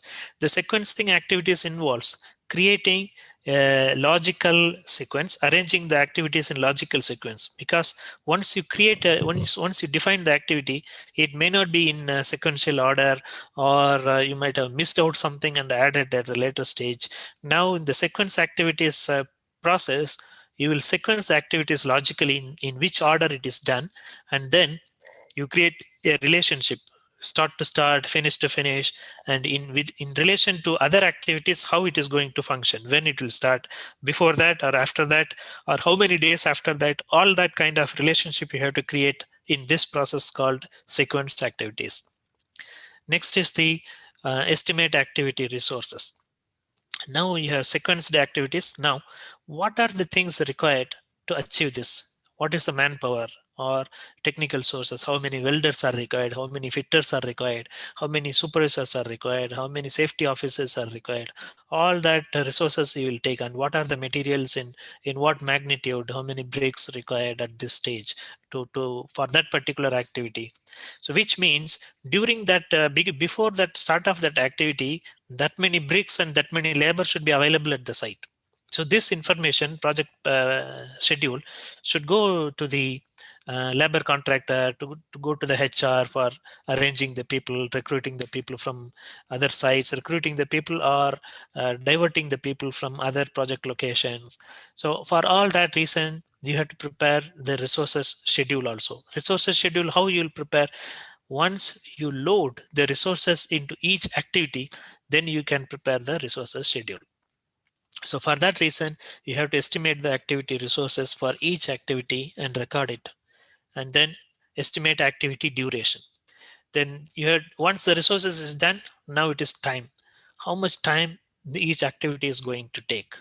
So after that, you have to map the time and resources. Then you will get a resource calendar. Which activity will, which resource will come at what time. For example, the commissioning engineer, he need not be there from project day one onwards. After 8 months or before, when the materials arise, equipment arrive at site, at that time only his presence is required, the commissioning engineer. So like that, you can phase out when the resources will come into the project, when they will be released from the project. All that can be done in the resource calendar. Unless you do the estimate resource and estimate activity duration, you will not be able to make the resource calendar. So for that purpose, you have to create the duration estimates and the resource estimate. After that is the develop project schedule. You may ask the doubt here. Once you list the activity, then you arrange the activity in sequence it, then you estimate the resources, then duration. That's all. Project schedule is already there. Then what is that called? A project develop project schedule. What are we doing in this particular process? Here, once you make the all this, it is not the complete schedule. It is come. You have the model. That's all. Schedule model. We call this as a schedule model. The schedule model is not to be called as a project schedule itself, because when you look at it, the first week you will have some 600 manpower. The next week you will have 45 manpower. So it is not practically possible to have sudden spike of manpower of 600 on 1 week, and the following week where you will send all these people, and then 45 people, 50 people. I'm just exaggerating, but the numbers will not be even, almost even. It cannot be equal, because each resource, each job has a different kind of people, different kind of trade, different kind of expert levels. But still, the number of people cannot be abnormally high or abnormally low, because it is very difficult to suddenly ramp up the manpower and then you tell them to go away after 1 week. People will lose their jobs, and where they will go. Then for that 1 week, you will spend a lot of amount in providing the personal protective equipment, safety training, safety orientation, induction, all that you will give, safety jackets, all that you will give. After 1 week, they will go away taking all these things, and this is again a loss to the contractor. So because of these reasons, you have to do certain activities like resource leveling and resource smoothing. This includes the cost as well as material resources as well as the manpower resources, mostly the manpower resources. Okay, resource leveling and smoothing always refer to manpower resources very particularly. Manpower doesn't come at free of cost, it is money although. Okay, and you have to do these fine adjustments. This is called develop project schedule. Is that all? No, there are certain other factors you have to build up in the schedule.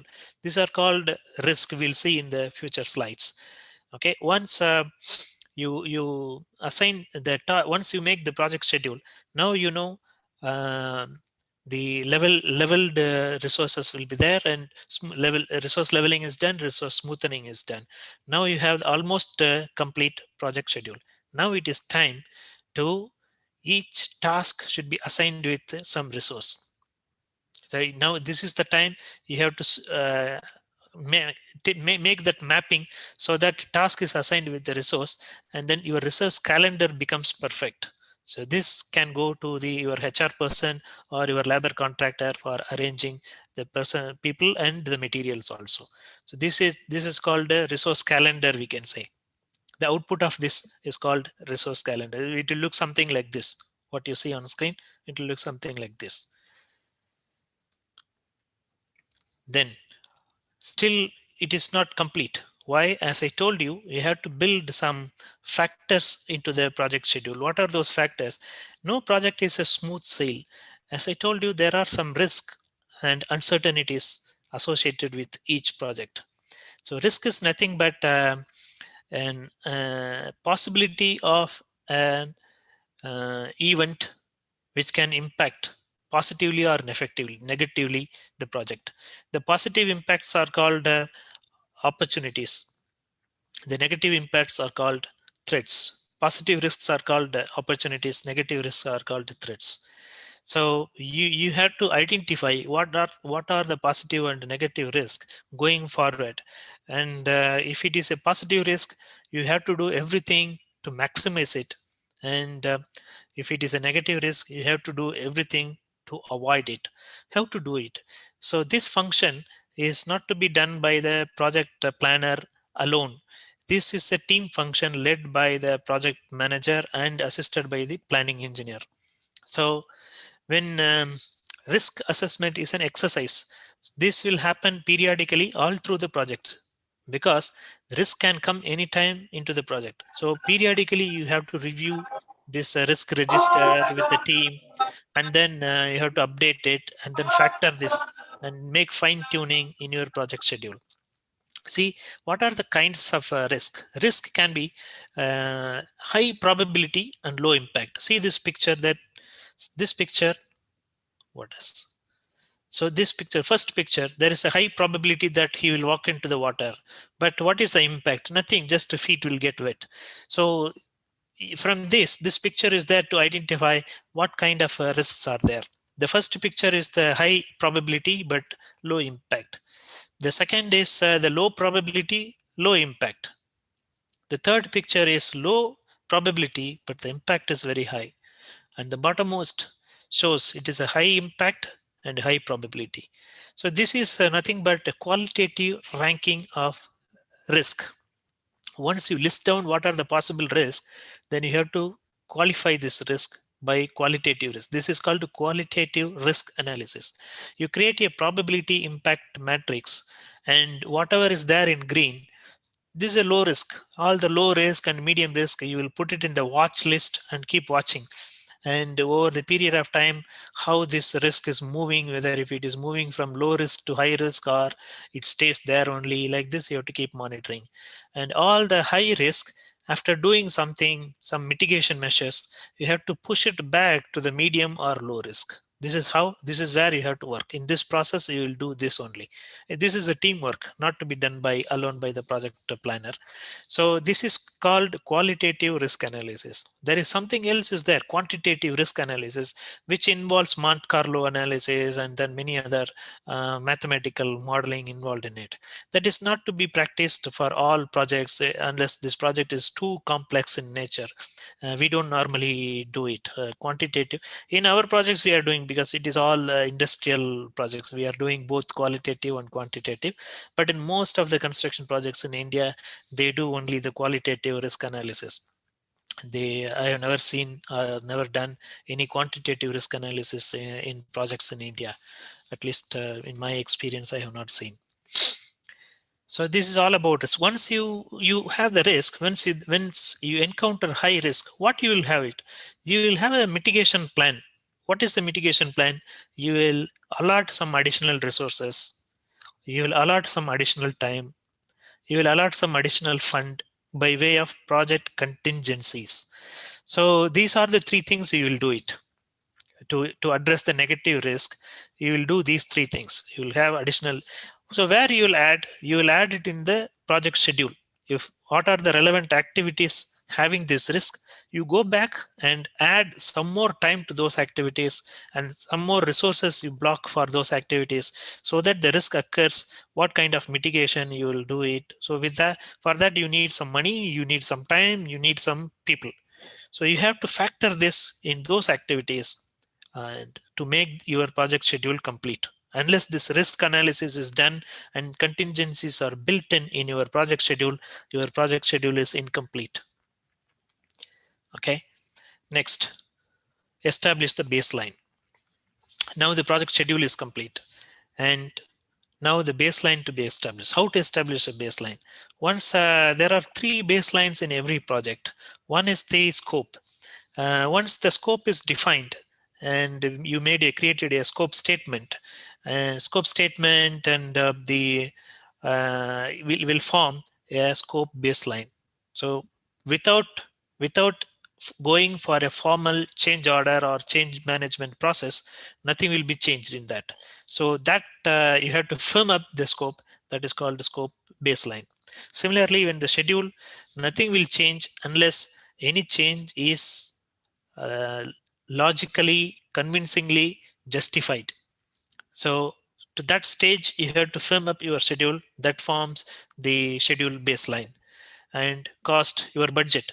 Once you factor for all the risk and in the project contingency is created, then that forms the cost baseline. So all these 3 baselines put together becomes the project baseline. So which means this is the standard, this is the reference scale. You have created a reference frame. From now onwards, all the project activities will be measured, monitored based on this reference frame. And once you created the reference frame, you cannot keep it all with yourself. You have to communicate to the stakeholders. Unless you communicate to the stakeholders, they will not know what is expected out of them, when they have to come and make their deliverables. Okay, so the planning engineer is not a single person to be dealt with. So he cannot do all the work alone. Once he communicates, he will create a project planner's circle of influence. He should talk to several people to make this happen. Once you create a plan, you have to throw it to everyone that you need to do this, you need to do this, and all. You have to communicate to each project stakeholder to get the delivery out of them. Otherwise, they will be in a dark. So they purely depend on your abilities to schedule and tell them when they have to come and do their part of work. So your first point of contact is always the project manager. The first point of you have to report to the project manager, and you have to your delivery is to him. He's your first internal customer. So he is the first point of contact. So you will take instruction, information, everything. So first you will pass on this to him only, whatever the information. Next is the QA/QC, because there are some quality metrics you would have already figured out while making the project schedule itself. Quality metrics will be there in scope itself. You would have mentioned what are the quality required, what are the standards required, what kind of finishes you need, what kind of thickness, all this. So when it goes into execution, you have to measure the quality performance. Quality metrics to be measured is one of the KPIs in any project. And for that matter, the project planner should interact with the QA/QC engineer and the purchase manager. Once the subcontractor needs to be hired or some material to be ordered, he should be having that information. Based on that only, he will not place order for all material upfront and dump everything in the construction stores. So you'll have a lot of space, and then your money will be idle. So what we have to do it from the resource calendar. He will have the resource calendar. He will pace the material ordering and delivery of the material accordingly. When the activity is going to be started at site, just 15 days, 10 days ahead of that time, he will avail the material. So for this purpose, he will be dealing with the materials manager and the site engineer.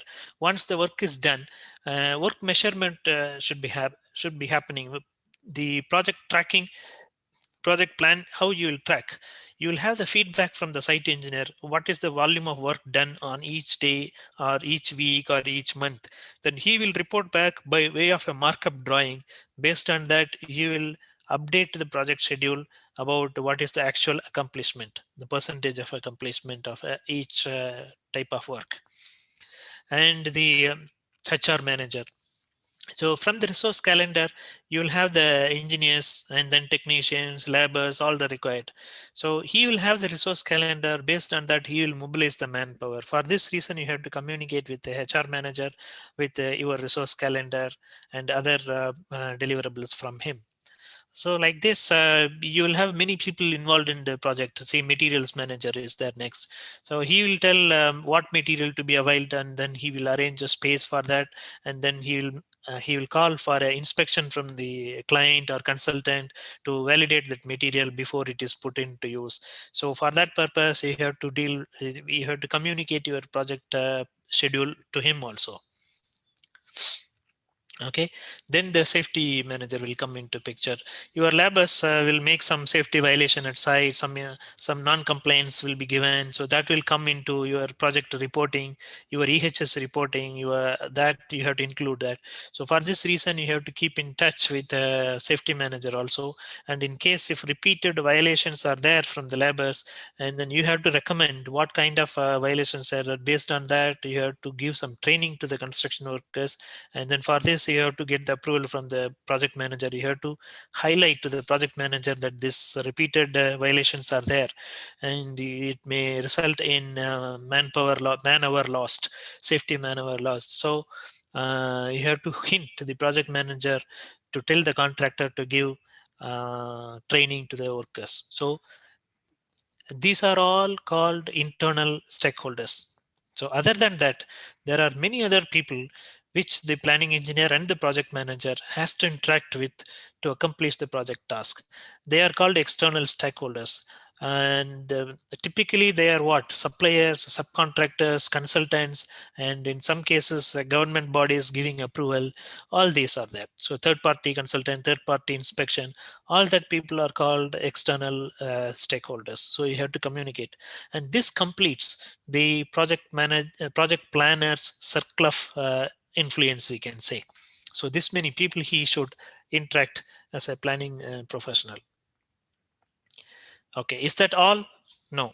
Once you do it, once you interact with it, once you get the feedback from your stakeholders, you have to report it to the team. Okay, why we have to report it? Unless you keep telling that what you have been achieved, no one will know what is achieved. Everyone will be in the dark, and then they will not function properly. They will stop functioning after some time when they don't know what is happening in the project. So it is important that you capture the information in relevant formats and keep reporting to them periodically. Of course, this project reporting is not part of a project planner's we can say scope of works, but somehow some activities like this will fall on him mandatorily, that he has to do it. Because once the project plan is made and you communicate to others, and then what you will do, a planning engineer will do only tracking the project progress. He will only update the project schedule unless a change request is coming, where it goes to the change control board, and then you have to revise the project schedule. You will not revise the project schedule just like that many times, but most of the times, every day or every month and every weekend, you will only take the actual progress from the site field, and then you will update the project schedule. It's called tracking the project schedule. But a planning engineer will not do the tracking starting from morning to evening, all the 7 days. He will not do it, not required. So he will find a lot of free time. So what happens, since he is not occupied with the project tracking all day, this kind of reporting works end up on his head, because he has the maximum information about the project, and so he is the right person to prepare the project reporting. So project manager will always entrust this job to you, even though you are very young, but this will end up on you. I'm telling you, this is how I did it. This is how many projects I ended up being a reporting engineer also. So what a project report should contain?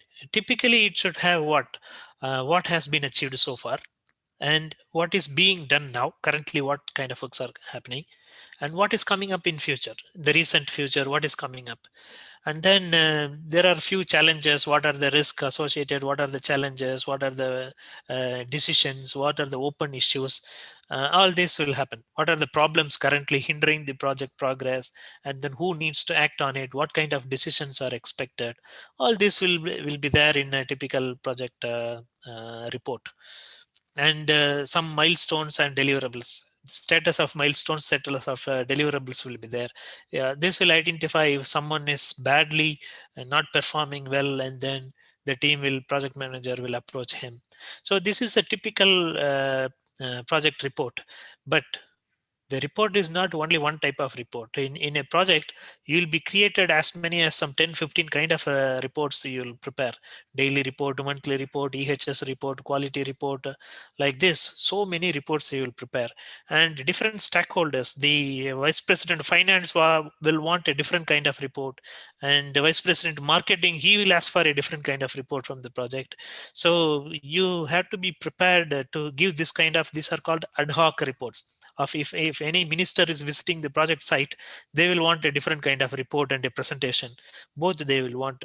So naturally, this project manager will put onto your head only, because you are the only person having the maximum information about the project. So a planning engineer should be prepared for this kind of ad hoc reports also.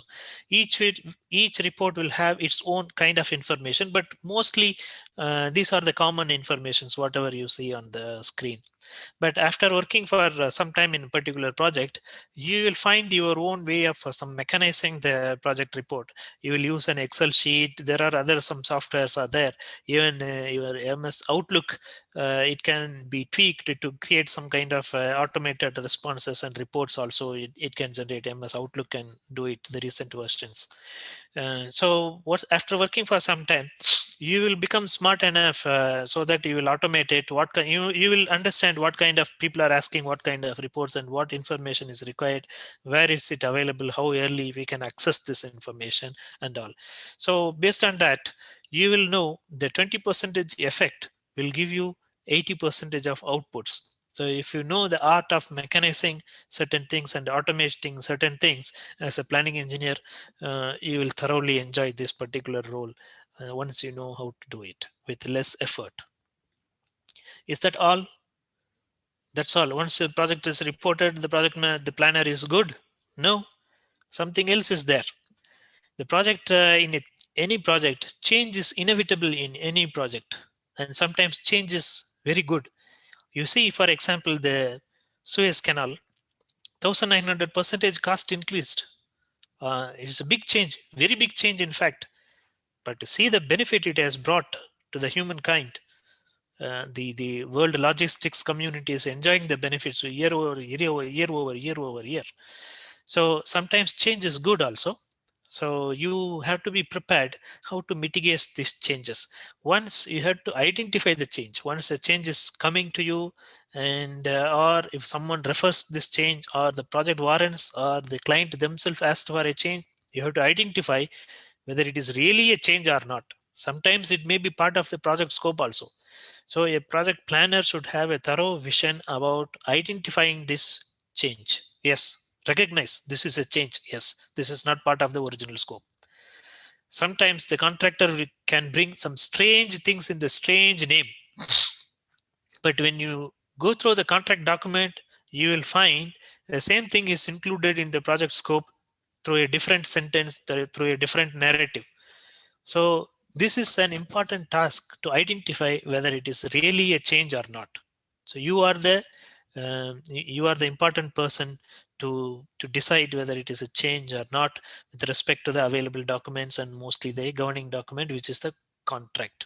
And review the impact. Because of this change, what and all will impact? Only the cost will increase, or the time will increase, or you need additional resources, or cost and time both will increase, or this cost increase or time increase which has impact on some other activity which is likely to happen, or it has some cascading effect on further activities or not. All this you have to assess the impact and update the project manager about this and make decision. Here, make decision is there. You will not make a decision. For in any large project setup, there will be a change control board. the project manager will refer to the change control board whether to execute this change or not. Sometimes it is a big group of a change control board, or sometimes it is an individual, and sometimes client himself, one single person, is authorized to make this change, or in some cases the project manager himself is authorized to approve changes. So once the change is approved, then you have to incorporate that in your project schedule and then see if the project schedule is still within that parameters, or you need to revise the schedule or not. In case this change warrants for revision of project schedule itself, you have to revise and updated the schedule. You have to communicate again. Same thing will continue for every change order. So this is another important thing which ultimately ends up on the planning engineer.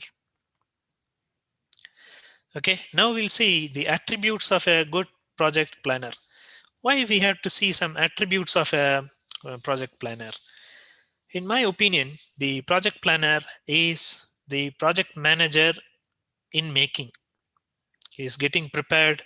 The next elevation is the project manager. So this is the evolution.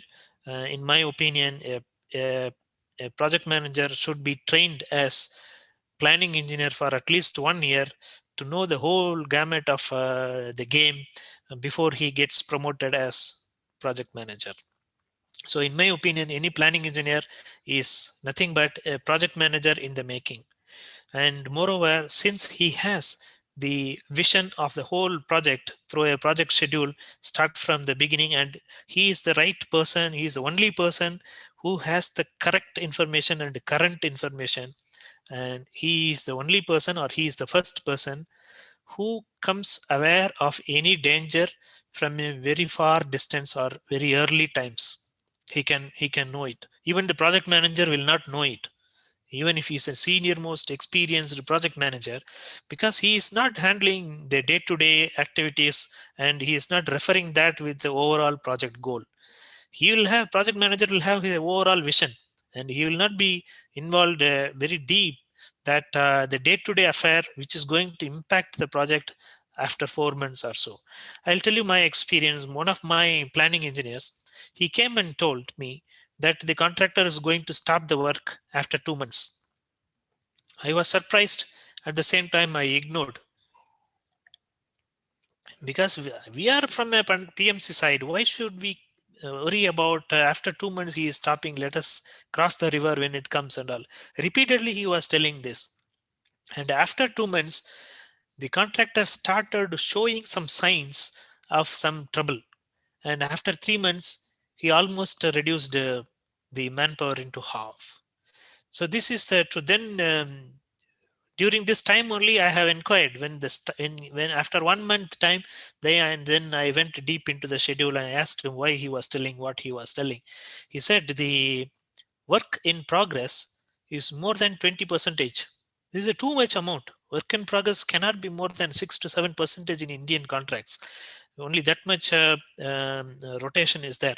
So what happened? The contractor is doing the work, but his billing capability got reduced because he has not done the backward integration. In the sense, a wall is constructed, but he has not finalized the duct sizes with his MEP contractor so that he can leave the cutout and complete that wall. So which means he invested money in building 80% of the wall, but because of his lacuna in deciding on the duct sizes with the mechanical contractor, he is unable to complete the wall. So for measurement, only completed work will be taken for the measurement. Because of this incomplete work, QS did not allow this to be taken in the measurement. Like this, all the work in progress got accumulated. It reached more than 20%. So this is one example why the planning engineer is the first person to see the danger in a very early stage itself. Okay, so for that, what is the first quality? You should be proactive. So you should not wait until someone comes and tells you. My planning engineer did not wait. He came voluntarily and told this information. So you have to be proactive. When some things are not like this, you have to refer this same point. You have to verify from multiple angles, multiple directions. So this is how a planning engineer should be proactive. This is one of the best and foremost first qualities of a project planner. Second, he should be communicative. So we have seen in the project planner's circle of influence about what is the level of his communication with the internal and external stakeholders. And consistent. It is not that the planning engineer will be very consistent in the beginning. Once I have seen this trend of the planning engineers, they will be very enthusiastic until they communicate the finalized project plan to the stakeholders. Then what happens when things started doing at site, then the music starts. So blame game starts, and then the works gets delayed, and then every week while reviewing or tracking the project progress, nothing is moving. 2-3 weeks, same status with the guys, and then he lost interest, and then he became inconsistent. Sometimes they become inconsistent. So you should have the courage to be consistent always when things are going right, when things are not going right. So when things are partially going right, you have to maintain the same level of consistency, because if you lose consistency, the whole team will lose the vision, and the project will lose the track. So the planning engineer should be very consistent no matter whatever happens in the site, in the actual project progress. Even if nothing is going, you still have to track it to make 0, 0, 0 this week. So this consistency is expected from the project planner to keep the heat across the project team. And organized. Once you start doing all these things, you will become organized, and then what information is required at what stage, next what the project manager will ask, you will figure out. So based on that, you can devise your own document management system where you can easily, quickly retrieve the information and compose these things in the required fashion, in the required format the project manager or any other stakeholder wants. Okay. Then open-minded. To do all this, you had to be open-minded. Why? Most of the times, the planning engineer is a civil engineer, but a project consists of electrical, mechanical, landscaping, so many other things which the planning engineer is not even aware of. You don't know the sequence of a transformer installation. Being a civil engineer, need not know it. So once you do it, there are possibilities that while making the project schedule or reporting, there are possibilities that you will commit some errors and mistakes, which you will rectify with your team. They may give you some comments, so you should be receptive to those comments with open-minded, not to offend. Oh, I am doing the planning for 15 years. Who are you to come and tell me and all? Because we still have to learn a lot of things, because it is not our domain. We are civil engineers. Then these things are comments are coming from mechanical and electrical engineers, whether the cable tray should go first, or most of the times I have seen the planning engineers getting confused about once the shuttering is removed from the ceiling, which service will go. It will go only the fire detectors, or only the fire pipe will go, or cable tray will go, or duct will go. Which one to go first? Everyone will say mine is last, because nobody wants to do the work first. So they will say, let everyone do it. Finally, we will go and disturb it, everything and all. This everyone's mindset that people will not proactively come. They will say, I will do later only. So as a so in this case, you also will make some mistakes. So in case if an expert mechanical or electrical engineer is giving some comment, you should listen with open-mindedness and then incorporate this learning into your project plan and move forward. So this is one important quality of a project planner. Then he should be a learner.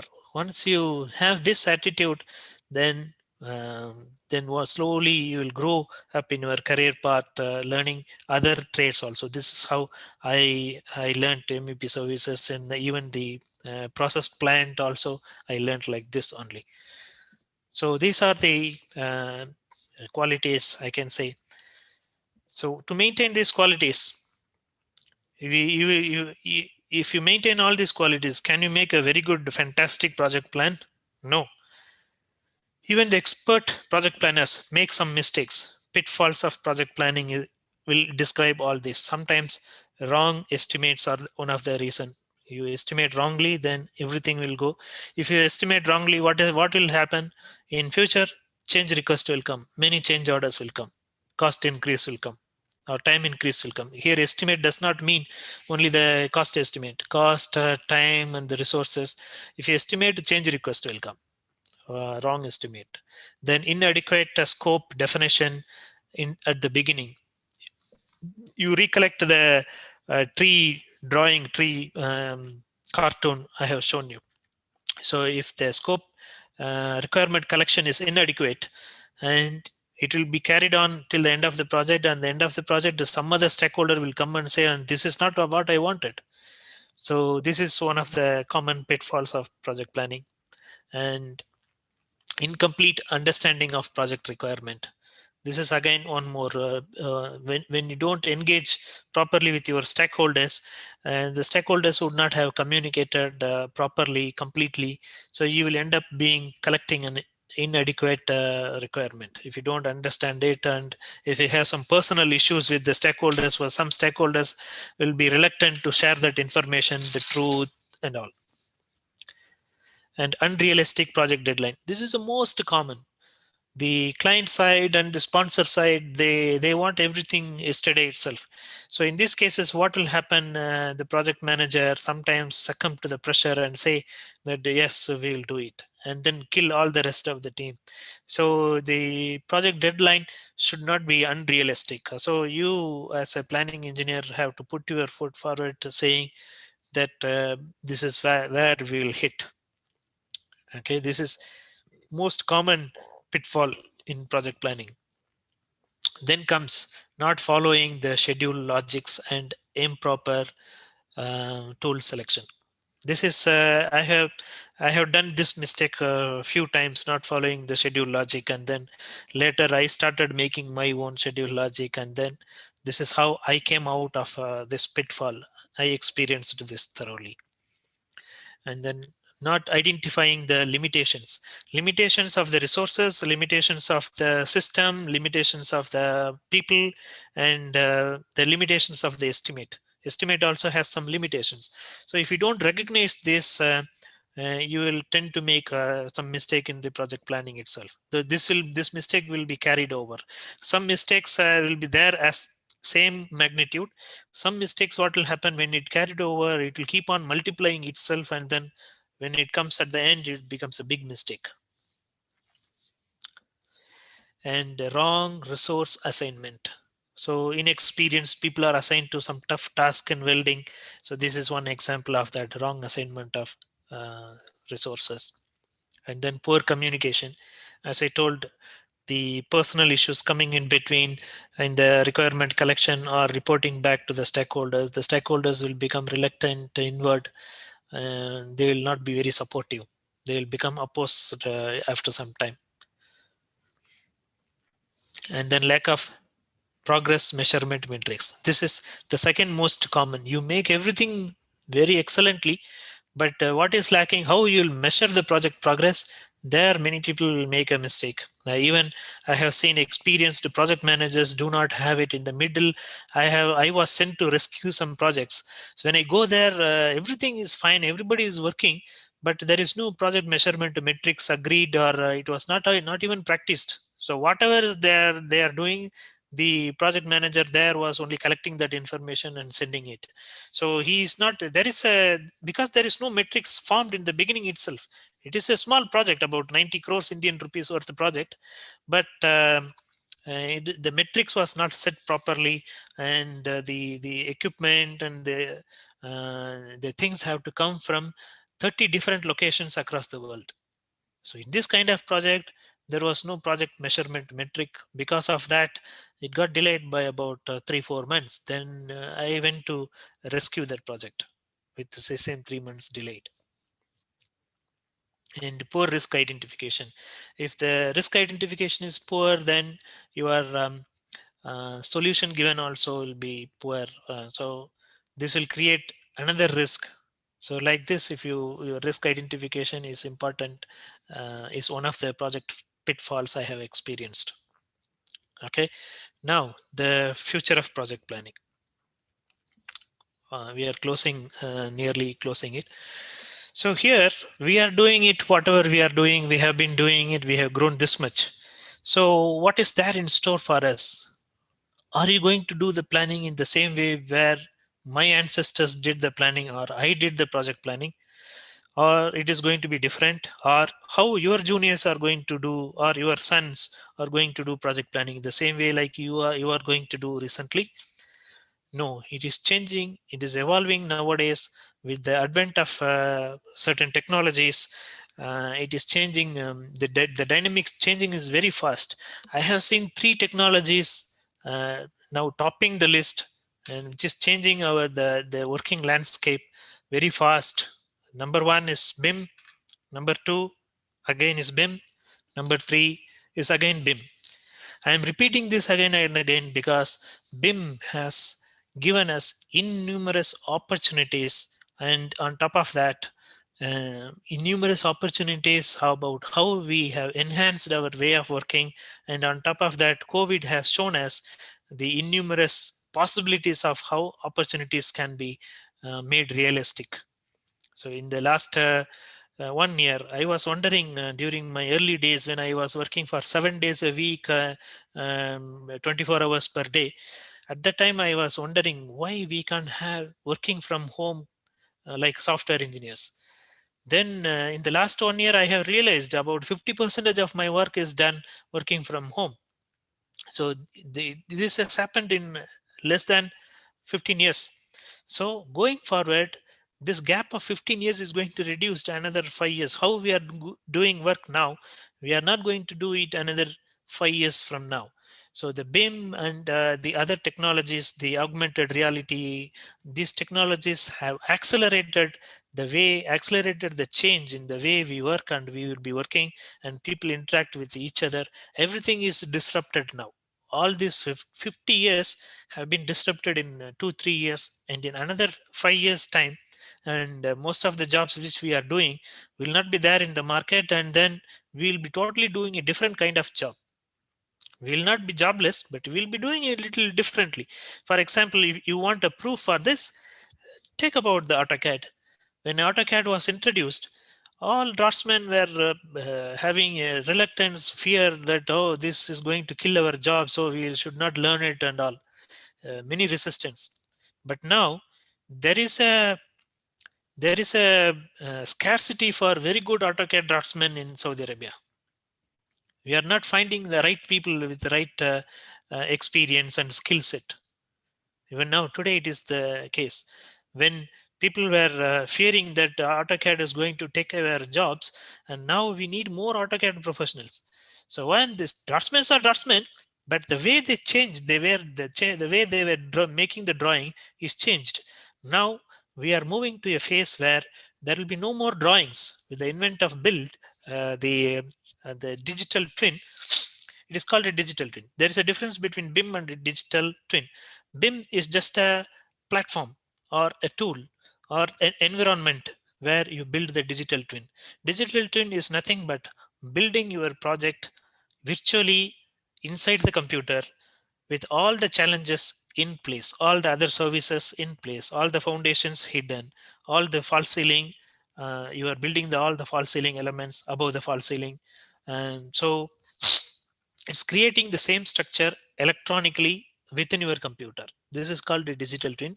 The media you use, the platform you use, the environment you use, it is the building information modeling. So that has changed the way. It is going to change a lot of things in future. Not in future, even now. There is a construction company called Balfour Beatty, and recently I have seen a video of their bridge, one road over bridge they are constructing, and they are not giving drawings. There is no shop drawing for that. Instead, they have given a tablet where the software is loaded. The BIM software is loaded. BIM model is already there. The client can just enlarge the pictures, open it, enlarge it, rotate it, cut it, look at from top, look from bottom, change the views, and then include his comments. All the comment will go into the contractor's office, and all the relevant people will be updated, notified, and this comment is available forever for during the execution. And there is no as-built drawing, so this tab will be there with you. So it is as fast as this is already in practice. In UK, it is being practiced. A contract, Buffett Betty is a contracting company. Even contractor companies are already using it now. So this creates a collaborative work environment where all people will work on the same file. So there is no confusion about that is old file, this is R1, R2, R3. Whatever is there in your hand, that is the latest revision. So we will not talk about R0, R1, R2, R3 after 5 years from now. This is what I feel. And there will not be any IFCs, there will not be any issued for construction drawing, there will not be any shop drawing. He will create a model with some level LOD, level of development, and he will submit. So with that, you will add some comments and then they will update the comment and then do for execution. So this is where in future the collaborative work environment will come. So when all these are changed, when the whole work is changed, you are going to plan the project. The way you plan also will change, because the working way is changed, and then how you will plan. You, when the work way is changed, working methodology changed, you cannot keep planning in the old fashion. It will be it will become irrelevant. Our current day planning may become irrelevant, and the planning function will slowly reduce. I see the planning function will slowly reduce, and your BIM environment will encompass more of the project management functions. All project management functions will be integrated. This is called virtual project teams will be there. People are not necessarily working from the same location. They will be can work from different locations, since all of them can work on the same document, same model. It is updated real time. It is updated. Any comment is transferred to all other relevant people. So this is going to come very fast. It's already there, and it will soon reach in all construction sites, starting from larger sites, and it will take some more time to go into some smaller construction sites. And the generate progress report every week or month. So see, since the work and its review and work progress, it is all updated online dynamically, and there is no need for creating a separate progress report. In case if it is required, everything is automated with the touch of a button. How you get a cross section of a place or cross section of a beam at a touch of a button, a cross section of a area, you can get it from the 3D model. You are no longer making any drawing. You are making a model. You are building it electronically, and you can mention it with the touch of a button. You can cut a section like this with the touch of few buttons. You can get the report in whatever fashion you want. So project planner or project manager will not be sending the project reports anymore down the line about 4 years, 5 years, 10 years from now. And then everyone can generate their own report whenever you want from the dynamic model already available in your tabs.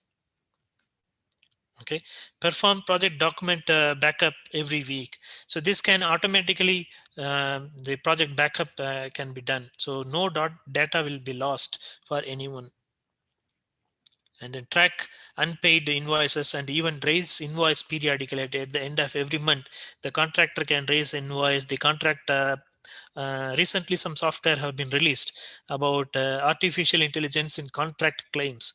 It can virtually read, realistically read the contract document. It can read English, it can understand English, it can understand contract terms, clauses, contract clauses, FIDIC clauses, it can understand, and it can generate its own response and give the recommendation to the project engineer, project planner, planning engineer, or the project manager.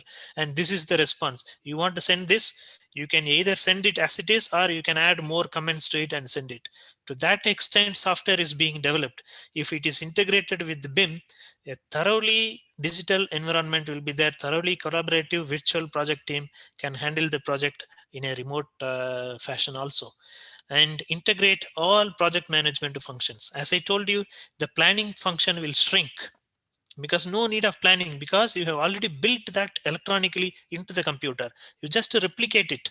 Still some level of planning will be there, but it is all governed by machines. You will not break your head assigning the task and the resources. Everything can be automated now. So by this way, what will happen? The whole project management function will be integrated in the BIM, and not only planning. Planning will evolve in a different role as a project integrator or something like that. I don't think the project planning role will be there. You will do it, but you will do it in a different name with a different portfolio. And automated project administration task. As I told you, the contract management, all this repetitive tasks, certain project administrative tasks are repetitive in nature, like claiming the invoice, making the progress report, and periodically assessing the team's performance. All that is, these are all repetitive project administrative tasks. So all this can be automated. So all said and done, like artificial intelligence, there is no match to human intelligence. Human intelligence will still cover. Don't think that we will lose jobs. We are not having job and all. You will have jobs, but you will need a different skill to do that job. So we have to equip for that different skill set. How to equip?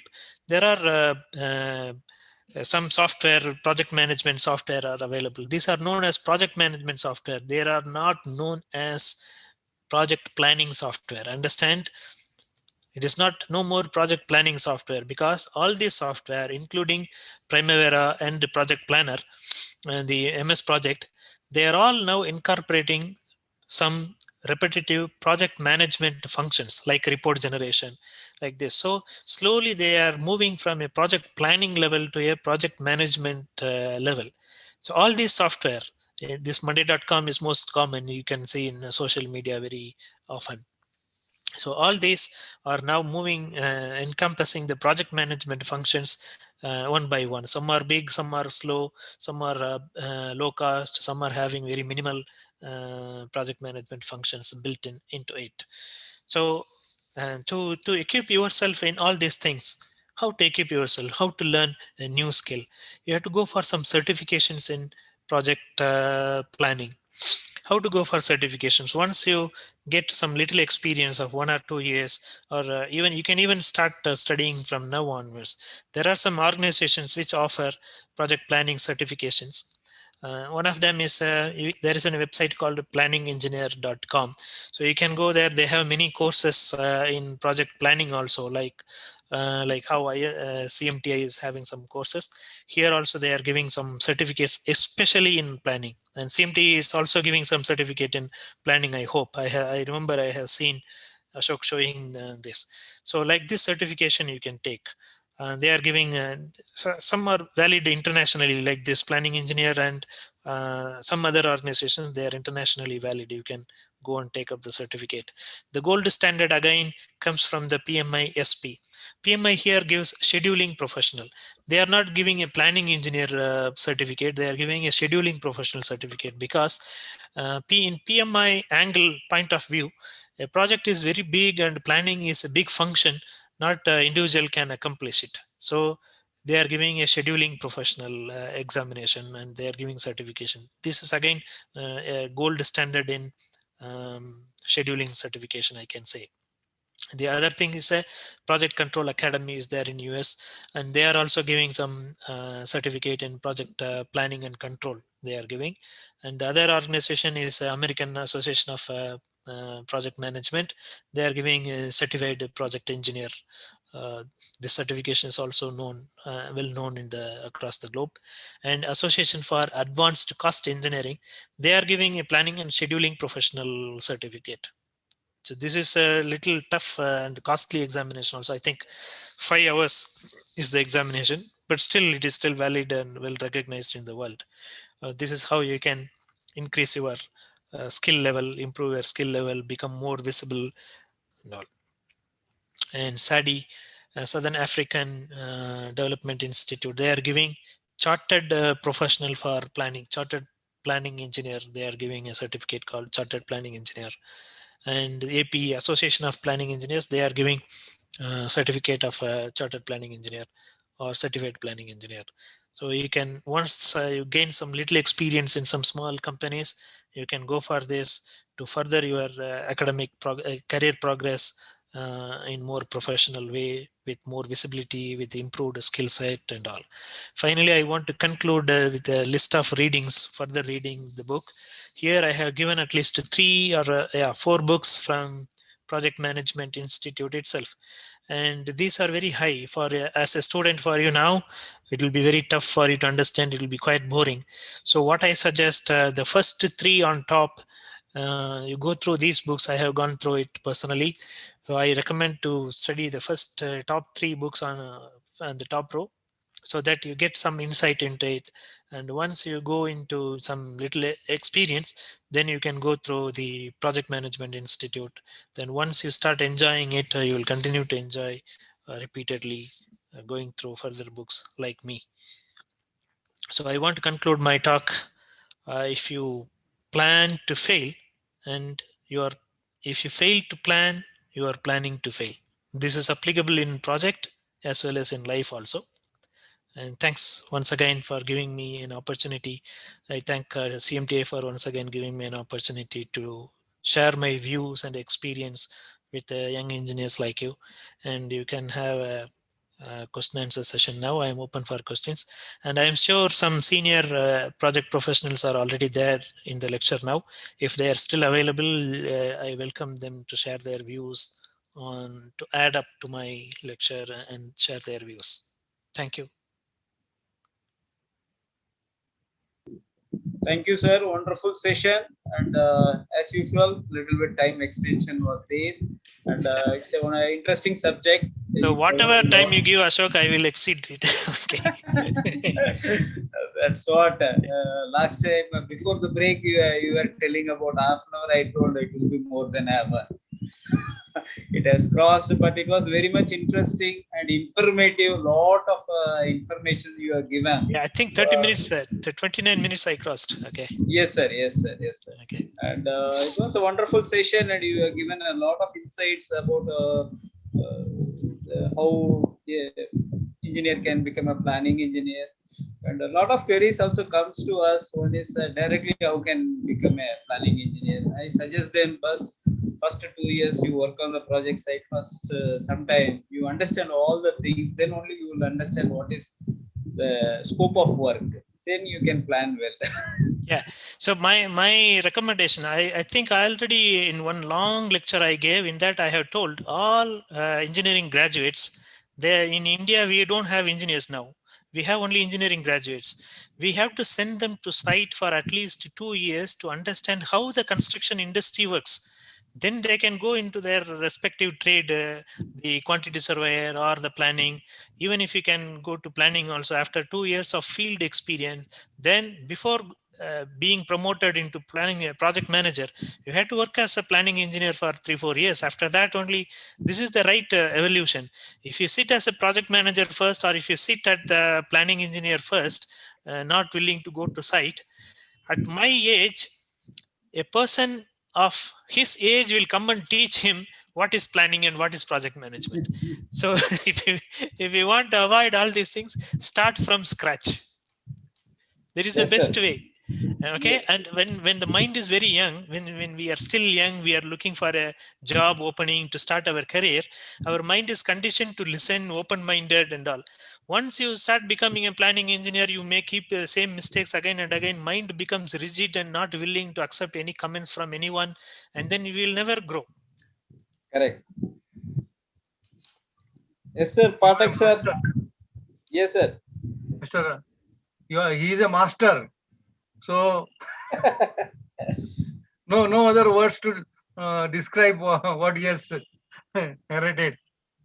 Sir, he is master in all the subjects of our project. Yes. As he said, he will talk on talk, going talk on talk, but it will never end. Yeah. He has given good examples, and really, however, one must study first and then should listen his lecture. Then it will give more interest. Yes, sir. I would like to share. Mr. Sivaraman has given each topic one particular full detailed explanation. You take a topic on a WBS or stakeholder management or progress report, how to conduct a meetings, all these things he has given a 2 hours lecture, and a lot of knowledge he has shared, and that you can learn many things. The audience can learn many things from his lectures. And any lecture he completes with the reference books also, where the audience can go and start reading again. Yeah, anyone would like to speak from the audience? Mr. Giri or anyone? Pooja, Tanusha. If anyone like to speak, you can speak. If you have any questions, you can ask the planner. So, Pathak sir, आप कुछ बोलना चाहता है? No, no. See, I have taken out my notes, and really it's a work to see. Though we have experience, but it is required to be implemented as per the updated knowledge, Yes, sir. updated technology. So he has very nicely. I will comment only on the that is regarding the pitfalls of the project planning. So he has very nicely given all these 9 to 10 points. And then the very important is future trends in project planning. So whatever knowledge we are getting, so that needs to be updated as per this future trends. So that is very important. So these are my two comments which he has narrated excellently.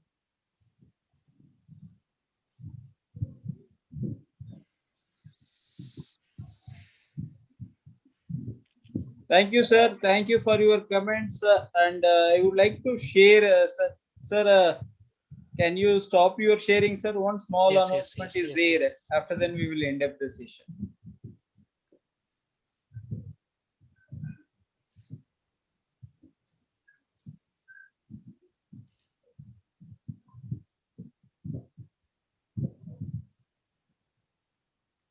You will give video? No, no, sir. It's not a video. A upcoming program I want to share with the audience. Okay. And sir, is the screen is visible? Yes, visible. Go ahead. Yeah, for the audience, I would like to share that Mr. Parimal Marathe, he is going to share his knowledge on how to prepare the bar bending schedules for the steel. It's a 8-day workshop. It is going to start from 13th onwards, and the language will be English, little bit of Hindi and English. It's a mix. A lot of people are requested in our comments also, as Sivaraman sir has quoted, sir, kuch program Hindi mein karo. So we thought, why can't we? This is the first program we want to conduct in English. You can say Hindi little bit and English also, so that the audience can have a better understanding. This is starting from 13th. If you are interested, you can join this session also. And even Subhash sir is also conducting one more program. Just I am sharing the information. 1 second. It's about construction licensing. We are planned this program on 20th to 24th April. It's about licensing is a very much important subject for any engineer. So you can listen to him in this workshop. He is going to share his experience. That is a 5 days workshop. Daily 2 hours. Sir is going to explain about the licensing in the projects. Both the programs are available in this month. You can enroll for this program. And finally,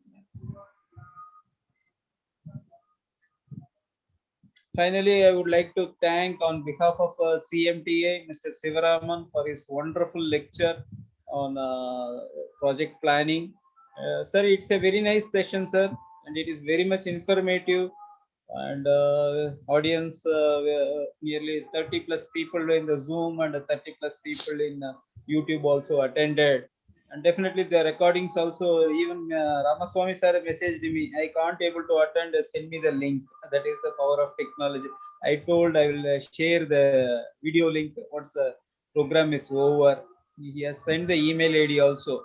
He wanted to listen your program. Like that, a lot of audience on their own time, they are watching in YouTube these sessions. And we are very much thankful for your support for CMTI. Thank you, sir. Take care. Please share the mobile number of Mr. Shivaraman. Yeah, that I will do it. Okay, I will share to you, sir, in WhatsApp. Okay. I will share to you. Yeah. Okay, Thank you. Good night. Thank you, sir. Good night. Thank you, everyone.